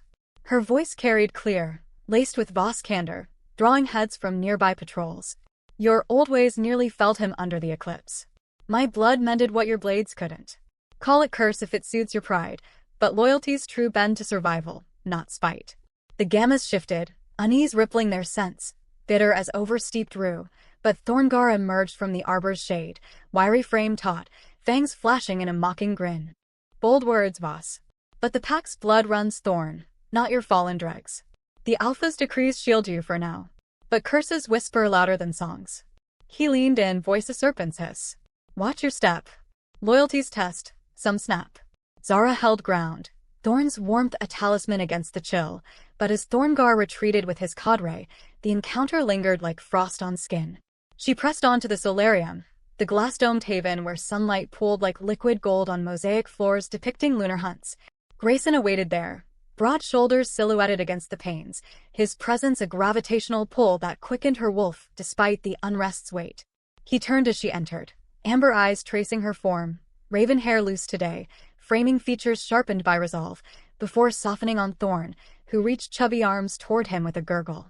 The whispers reach even here, Grayson said, scooping the pup into his massive arms, voice a low rumble that vibrated the glass. Thorne nuzzled his father's chest, oblivious, but Grayson's jaw clenched, pride warring with the gratitude that had become his quiet anchor. Thornagar's poison spreads, calls our bond a curse. Half the betas petition another moot. Loyalty's phrase. They test me as much as you. She stepped closer, hand brushing his arm, fleeting, but enough to spark the flame they'd kindled in the nursery's hush. Let them test. Your decrees hold because they're just, Grayson. But justice alone won't quench venom. Claim it publicly, your protection my place. Defy the traditions that chain you. Her candor challenged, eyes locking on his with unyielding fire, the bonds thrum a counterpoint to the rumor's swirl. Grayson's breath hitched, alpha pride bristling at the audacity, and omega schooling the pack's lord. Yet her words resonated, stirring the vulnerability she'd unearthed. He handed Thorne back, fingers lingering on hers, the touch of promise amid the testing. Defy and risk the fracture. But for you, for us, perhaps it's time. The solarium's light haloed them, rumor's shadows retreating momentarily. But outside, loyalty swirled, a storm gathering for the Alpha's bold stand. Chapter 20, The Defiant Claim. The great hall thrummed with anticipation under the harvest moon's watchful eye, her light streaming through the lancet windows in silvered shafts that illuminated the assembled pack like a judgment from on high. Banners of crimson and thorn hung limp in the still air, their crests seeming to snarl in silent accusation, while the throne's granite dais loomed stark, flanked by Harlan's enforcers, claws sheathed but eyes vigilant, sense blooming with the tension of coiled springs. The moot had convened at Thornagar's insistent petition, a gathering of the pack's core, betas lining the walls in rigid phalanx, gammas huddled in the rear with wary murmurs, servants peering from alcoves like ghosts at a feast. Whispers of cursed union hung heavy, a miasma that thickened the air, testing loyalties to their frayed edges, old guard glaring daggers at the younger ranks, who shifted uneasily, torn between tradition and the air's undeniable bloom. Grayson Thorne ascended the dais like a tempest incarnate, his cloak a midnight cascade edged in silver fox, silver-streaked hair catching the moon's glow like a crown of thorns. Amber eyes swept the hall, unyielding, his alpha aura unfurling in waves that pressed against the assembly, quelling the undercurrent of snarls. Zara stood at his right, not on the nursery's periphery, but elevated beside him, Thorne cradled in her arms, her simple wool gown a stark contrast to the beta's embroidered leathers, raven hair braided with a single silver thorn as subtle defiance. The sight alone ignited gasps, an omega at the Alpha's flank. Rumors crystallizing into open outrage, Thornagar's wiry form rising from the front ranks, fangs bared in a triumphant snarl. Alpha Grayson Thorne intoned, voice a blade's edge slicing the hush.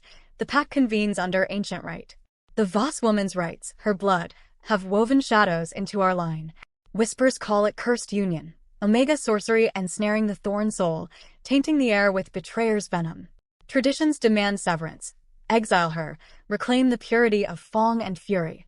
Loyalties hang by this thread. Snap it, or watch the pack unravel. Murmurs swelled to growls. Betas nodding in fervent echo, their sense spiking with the heady rush of rebellion, iron and rage, a prelude to challenge. Harlan tensed at Grayson's left, hand on hilt, but the Alpha raised a palm, silencing the tide with effortless command, his voice booming like thunder over ridge. Severance? From the one who mended what your traditions shattered. He gestured to Zara, drawing every eye, the hall's breath collective held. The shadowbind clawed my son under Eclipse, your healers faltered, your bindings crumbled. Zara Voss invoked the crimson veil, spilled her essence to unmake the curse. Thorne lives, laughs, thrives, proof against your venom. Thorngar stepped forward, undaunted, claws pricking the stone, a veil that reeks of Voss deceit. Her blood, fallen, tainted, binds more than shadow. Rumors swirl of union Alpha, stolen knights, primal claims. It defies the codes Omega to Guardian, then to Equal? The pack's loyalties fracture on such folly. Banish her or face challenge. The hall erupted, growls cascading into roars, betas surging half forward, loyalties teetering on the abyss. Zara's grip tightened on Thorne, her wolf rumbling low, but she held steady, obsidian eyes meeting the tide with unblinking fire. Grayson's aura flared gold shot, driving the challengers back a step, his roar cracking the chandeliers. Enough? You speak of codes as if they forged this pack. Blood, yes, but mine to command. He turned to Zara, the gesture seismic, hand extending not in possession but partnership, palm up, equal. Zara Voss stands not as servant, nor witch, but as my equal. Guardian of the air, weaver of rites that saved our line. No mate claim mars her honor, yet her place is etched beside mine, defying your brittle traditions. Challenge that, Thorngar, and test my loyalty to the Thorne blood. Gasps rippled outward, the hall frozen in shock's grip. Equal? Not mate, but peer? Thorngar recoiled, face twisting in disbelief, his cadre's growls faltering to uneasy rumbles. Loyalties shifted palpably, younger betas inclining heads in subtle deference, elders muttering but holding claws sheathed, the rumor's venom dulled by the Alpha's unyielding decree. Harlan's nod was imperceptible, a silent bow of enforcement, as Grayson pulled Zara closer, not claiming, but aligning, Thorne between them like a living seal. Defiance breeds strength, Grayson continued, voice resonant, moon's light haloing the trio. Zara's candor challenges my pride, her fire tempers our forge. The pack endures not on chains, but bonds, blood to blood, right to right. Swear fealty to that, or face the thorns. The hall bowed, ragged but real, Thornagar's snarl yielding to a stiff incline, the cursed union's specter fracturing under public claim. As the moot dispersed in stunned murmurs, loyalties tested and realigned, Grayson leaned to Zara, whisper fierce, equal as vowed. Now, the garden moonlight awaits our truth. Chapter 21. Moonlit Reckoning. The moonlit garden behind Thorne Manor was a secret sanctum, walled in ancient yew hedges that whispered secrets to the wind, their branches heavy with the last stubborn blooms of thorned roses, Isabella's legacy, petals silvered under the harvest orb's gaze. Moonlight cascaded like liquid mercury over flagstone paths winding through herb beds, lavender and moonwort nodding in nocturnal hush, and a central fountain, its basin carved with wolves at hunt, trickling a soft counterpoint to the night's profound quiet. The estate slumbered beyond the walls, the moot's echoes faded to distant memory, but the air hummed with upheaval's promise. Grayson's defiant claim rippling through the pack like a stone's wake, loyalties realigning in the shadows, the cursed union transmuted from rumor to revolution. Zara stepped into the garden first, Thorne asleep in a woven sling against her chest, his breaths a gentle rhythm syncing with the fountain's murmur. The wool gown clung to her from the hall's lingering chill, but warmth bloomed within. The bond's flame stoked by Grayson's words equal, a defiance that blurred ranks into shared fire. She paused by the roses, fingers tracing a petal's velvet edge, thorns pricking her skin in faint warning. Beauty bites, her wolf pacing eager, scent blooming jasmine earth in anticipation. Grayson's footfalls crunch soft on gravel, his presence announcing like thunder's prelude, cloak shed for a simple tunic that outlined the powerful lines of his frame. Amber eyes found her in the moonlight, darkening with the vulnerability that had peaked in the hall's blaze, a rawness peeled bare by her right, her candor, her unyielding claim on his fractured world. He approached without haste, stopping a breath away, the space between charged, his pine storm scent enveloping her like a storm's embrace. "The pack bends," he murmured, voice roughened by the moot's strain, hand rising to brush a loose raven's strand from her face, touch lingering, thumb grazing her cheekbone. "Thorngar retreats, but the whispers, they test us still." Zara turned into his touch, obsidian locking on amber, no-nonsense resolve yielding to the moment's peak. Thorne stirred faintly, a soft sigh, and she shifted the sling, freeing her hands to frame his jaw, nails scraping stubble, bold as her words. "Let them whisper.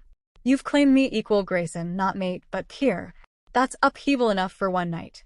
Her voice trembled at the edges, vulnerability mirroring his, the fallen heiress, once armored in scullery grit, now exposed under moon's gaze, heart thundering with the risk of deeper fall. He exhaled, forehead pressing to hers, breaths mingling in the chill air, hot ragged, laced with the primal thrum of wolves entwined. "Equal, a word I never thought to utter. But you, Zara, you mended more than the air." His hands spanned her waist, drawing her flush, the tunic's linen no barrier to the heat radiating between. Vulnerability crested, words tumbling unbidden. "My soul fractured with Isabella, shards of grief I armored in command, in pride. Your song in the throne hall, it slipped the cracks, wove silver through the breaks. Not just for Thorne, for me. You saw the father, not the alpha, the man adrift, not the storm. You've healed what I deemed beyond mending." The admission shattered the night, raw as the eclipse's howl, his amber eyes glistening, tears unshed, gratitude a confession that blurred all lines. Zara's breath caught, wolf keening in triumph and ache, her fingers threading his silver-streaked hair, tugging gentle to tilt his gaze. "Healing's no gift, Grayson, its echo. Your decrees shielded me when thorns loomed. Your vigils shared my scars. We're fractured souls, mended in mirror." Vulnerability peaked, moon's light a witness to their unmaking. She, the Omega risen. He, the Alpha humbled, traditions defied, ranks dissolved in the garden's hush. Their lips met in star-crossed fire, passionate, inevitable, a clash of storm and earth that ignited the bond's core.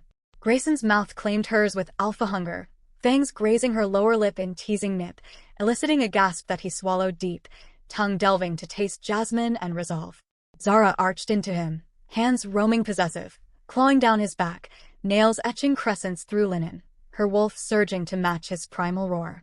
He lifted her against the fountain's rim, roses nodding approval as petals rained soft, her legs wrapping his hips in instinctive lock, shift hiking to bare skin that pressed hot, urgent. The kiss deepened, star-crossed and searing, tongues tangling like vines, breaths ragged in harmony, wolves merging in visions, moonlit runs, tangled limbs in dense silk, a future upheaved from tradition's chains.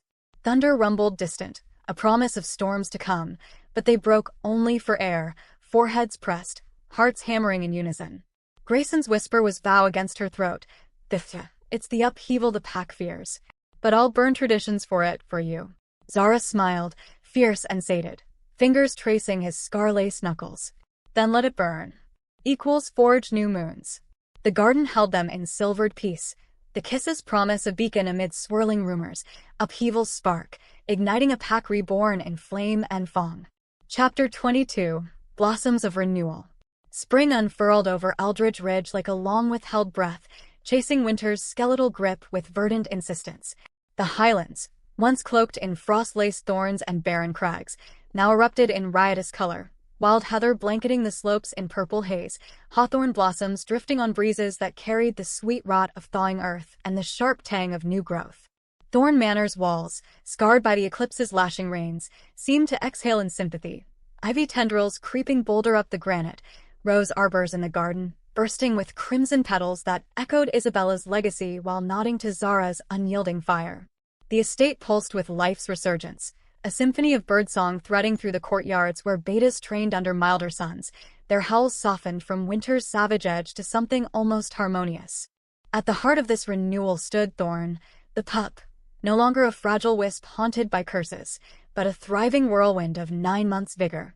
His storm-gray eyes, mirrors of his father's tempests, sparkled with unbridled curiosity as he toddled across the nursery's sun-warmed rugs, chubby fists clutching at Zara's skirts with gleeful tugs.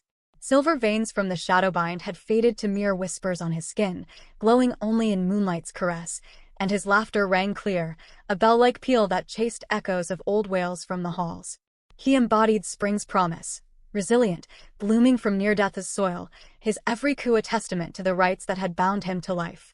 Zara Voss watched him from the wing chair, her form softened by the season's light yet no less fierce, raven hair loose in waves that caught the sun like polished obsidian, the wool gown traded for lighter linens embroidered with subtle Voss crescents, thorns woven into the hems as quiet defiance. The crimson veil's ache had ebbed to a distant hum, vitality restored in the bond's steady flow, but motherhood's mantle suited her, no-nonsense candor tempered with maternal glow, her obsidian eyes tracking Thorne's escapades with a smile that crinkled their corners. She scooped him mid-stumble, pressing a kiss to his downy crown, inhaling his scent, milk and wild earth, laced with the faint silver of their rite. "Little Thorne," she murmured, "you grow roots where others fear to dig." The door creaked open, admitting Grayson Thorne like sunlight-piercing canopy, his frame filling the threshold, silver-streaked hair tousled from ridge patrols, tunic dusted with pollen from the hawthorns. Spring had etched changes in him, too, the hard lines of grief smoothed by renewal's touch, amber eyes warmer, less shadowed, though the storm's depth lingered, waiting for tempests. He crossed to them in 3 strides, broad hands enveloping Zara's as she passed Thorne into his arms, the pup's delighted squeal bridging the exchange. "He outpaces the wind today," Grayson rumbled, voice a low thunder laced with awe, nuzzling Thorne's cheek. "Like his guardian, unstoppable." Zara rose, her hand lingering on his, the touch a spark in spring's charged air. From duty's forge to destiny's flame, their romance had evolved in quiet increments, stolen garden trysts where candor clashed with pride, yielding to shared silences under blooming arches, vigils where her heiress fire tempered his alpha storm, challenging decrees with questions that honed them sharper. No longer mere guardian and alpha, they were partners in renewal, equals claimed publicly, their bond a living defiance of the pack's lingering whispers. "Unstoppable? Or just stubborn?" she quipped, no-nonsense edge softened by affection, fingers tracing the scar on his knuckle. "Like his father, chasing shadows on the ridge while the world blooms." Grayson's laugh was rare, a deep rumble that vibrated through Thorne, drawing another peal of mirth. He set the pup on the rug with a carved wooden wolf, Isabella's heirloom, now animated by tiny hands, and drew Zara close, foreheads touching in the nursery's golden hush. "The world's bloom is yours, Zara. You tamed the curse, the storm." His breath ghosted her lips, the pull between them a gravitational certainty, wolves entwined in perpetual dance. Duty had birthed their union, destiny wove it eternal, her fire a bellows to his gale, forging compassion from conquest's embers. Outside, the pack stirred in tentative harmony, betas incorporating Zara's rites into drills, silver threads in their bindings, servants weaving Voss thorns into hall garlands, symbols of mended scars. Spring's heartbeat echoed Thorne's, renewal's pulse, birthing a new era where an Omega's song outshone Alpha roars. Chapter 23. Tempered Storms. As spring deepened, Thorne Manor's rhythms shifted like a river carving new channels, duty's rigid banks eroded by destiny's inexorable flow. The pup's thriving became legend. At 10 months, he shifted for the first time under a waxing moon, a fluffy gray whelp tumbling through the garden with yips that scattered the thorned roses, his form dissolving back to human with a giggle that melted even Thornagar's lingering scowl. The pack watched in hushed awe from the walls, loyalties solidifying around this symbol of renewal. Whispers of cursed union, transmuted to murmurs of moon-blessed bond, betas kneeling to the whelp's playful nips, their snarls yielding to reluctant smiles. Grayson and Zara's romance evolved in this verdant crucible, from the nursery's intimate duties to the estate's broader tapestry. Her heiress fire a steady flame tempering his alpha storm, turning raw power to purposeful gale. Mornings found them in the solarium, Thorne gnawing a wooden spoon at their feet while they pored over pack ledgers, Grayson's broad strokes of conquest. Border patrols, alliance forges, challenged by Zara's precise incisions, her Voss-honed candor slicing waist. "Strength isn't in numbers, Grayson," she'd say, obsidian eyes flashing over a map of disputed ridges, but in roots. "Ally with the lowlands Omegas." Their rites mend what your blades scar. He'd bristle, pride flaring like summer lightning. Alpha's lead, Voss, not parley. But her touch on his wrist, fingers tracing silver scars, would ground him, Storm yielding to reasoned thunder. Lead with them, she'd counter, voice unyielding yet warm, or rule alone. Afternoons wove them into the pack's healing. Joint vigils at the Ridge's thorn circle, where Grayson once strung warnings for challengers, now planted with hawthorn saplings, symbols of tempered justice, thorns guarding without slaying. Zara knelt beside him, soil black under her nails, thorn clutched in a sling as she hummed Voss fragments to coax roots deep. Compassion conquers quieter, she'd murmur, her fire a beacon in the sun-dappled shade, challenging his legacy of Fong-first fury. Grayson would pause, dirt-streaked hands hovering, amber eyes searching hers, the pull deepening, destiny's thread pulling taut. You remake me, Zara. From storm to shelter. His concession, once a crack in armor, now a willing yield, her candor the whetstone honing his rule from iron to tempered steel. Evenings sealed the evolution. Moonlit walks through blooming orchards, Thorne's whelp form bounding ahead, yipping at fireflies while Grayson and Zara lingered under boughs heavy with pink blossoms. Their touches grew bolder, his hand at her low back, guiding through dew-slick paths, hers threading his, nails grazing palms in silent vow. Romance bloomed from duty's seed. A stolen kiss behind a blooming lilac, her back to bark as his mouth claimed hers, fangs teasing without bite, her legs wrapping his waist in omega fire that matched his alpha gale. Destiny, he'd growl against her throat, breaths ragged, not chance. She'd laugh, breathless, fire-tempering storm, then claim it fully, under the moon with the pack as witness. The estate mirrored their union. Unrest's embers cooled to hearth glow, Beta's incorporating her rites into solstice preparations, silver threads in ceremonial cloaks, omega voices in council chants. Thorne Gar, once Venom's herald, approached one dusk with a hawthorn sapling, inclining his head. The whelp thrives. Your fire tempers well. Loyalties, once tested to snapping, now wove resilient, compassion's era dawning, conquest's shadow receding under spring's relentless bloom. Yet destiny whispered of culmination. The full moon's ritual loomed, the pack's ancient sealing where bonds were vowed eternal. Grayson felt it in his marrow, Zara in her pulse. Their romance, evolved from guardian's duty to soul-deep destiny, poised for moon's affirmation. Chapter 24, Sealed Under the Moon.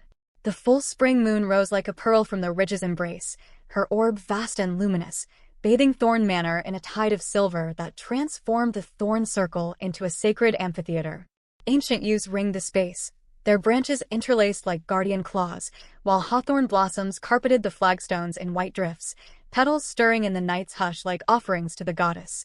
Torches ringed the perimeter, flames low and steady, casting flickering halos on the assembled pack, betas in ceremonial leathers etched with silver thorns, gammas with kin, servants woven into the throng as equals under the rite's ancient code.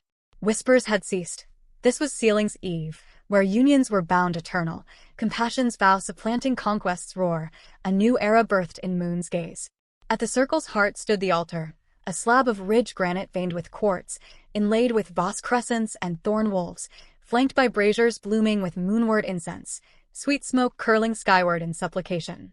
Grayson Thorne waited there, a colossus in midnight robes edged with silver, the storm in his amber eyes calmed to resolute depths, silver-streaked hair crowned by a hawthorn circlet.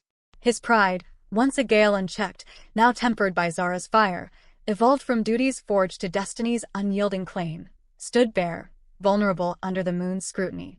The pack watched in reverent silence, loyalties forged anew. Thorngar at the fore, head bowed, Harlan vigilant, claws sheathed, even the lowlands envoys, drawn by rumors of renewal, nodding approval from the shadows.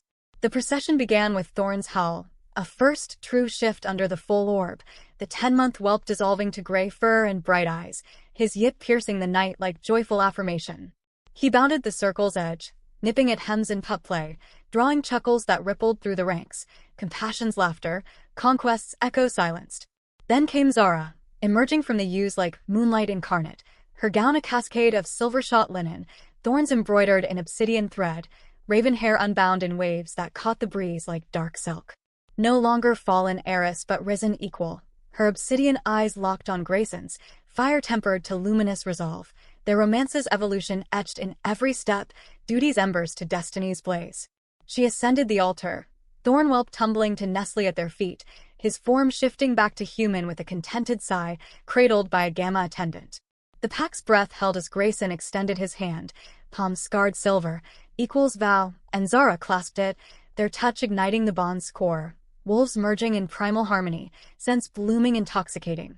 Earthfire to Stormgale, a union that hummed through the circle like lunar tide. Harlan intoned the rite, voice gravel deep. Under Lunara's gaze, blood to blood, fire to storm, seal this bond eternal. No rank divides, compassion conquers. Grayson drew her close, the pack's circle tightening in witness, moon's light haloing them as he lifted the silver chalice, hawthorn mead laced with Rite's essence. Zara Voss, he vowed, voice resonant, carrying to the ridge's farthest ear, you tempered my storm, mended my fractures. From guardian's duty to soul's destiny, I claim you equal, made in all but name, partner in Renewal's forge.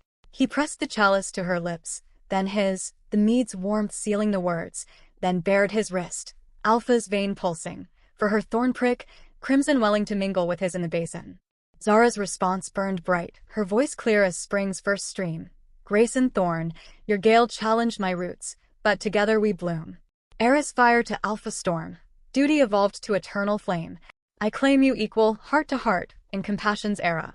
She mirrored the rite, her blood threading silver with his, the mingled essence poured over the altar's runes, quartz flaring luminous, the circle's air shimmering as wolves howled in unified chorus, loyalties affirmed in the night's embrace.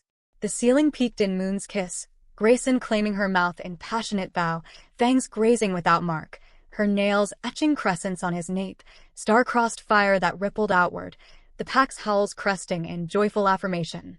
Thorne's first true howl joined, a pup's cry turned triumphant yip, gray form leaping to twine their legs, his essence weaving the rite complete.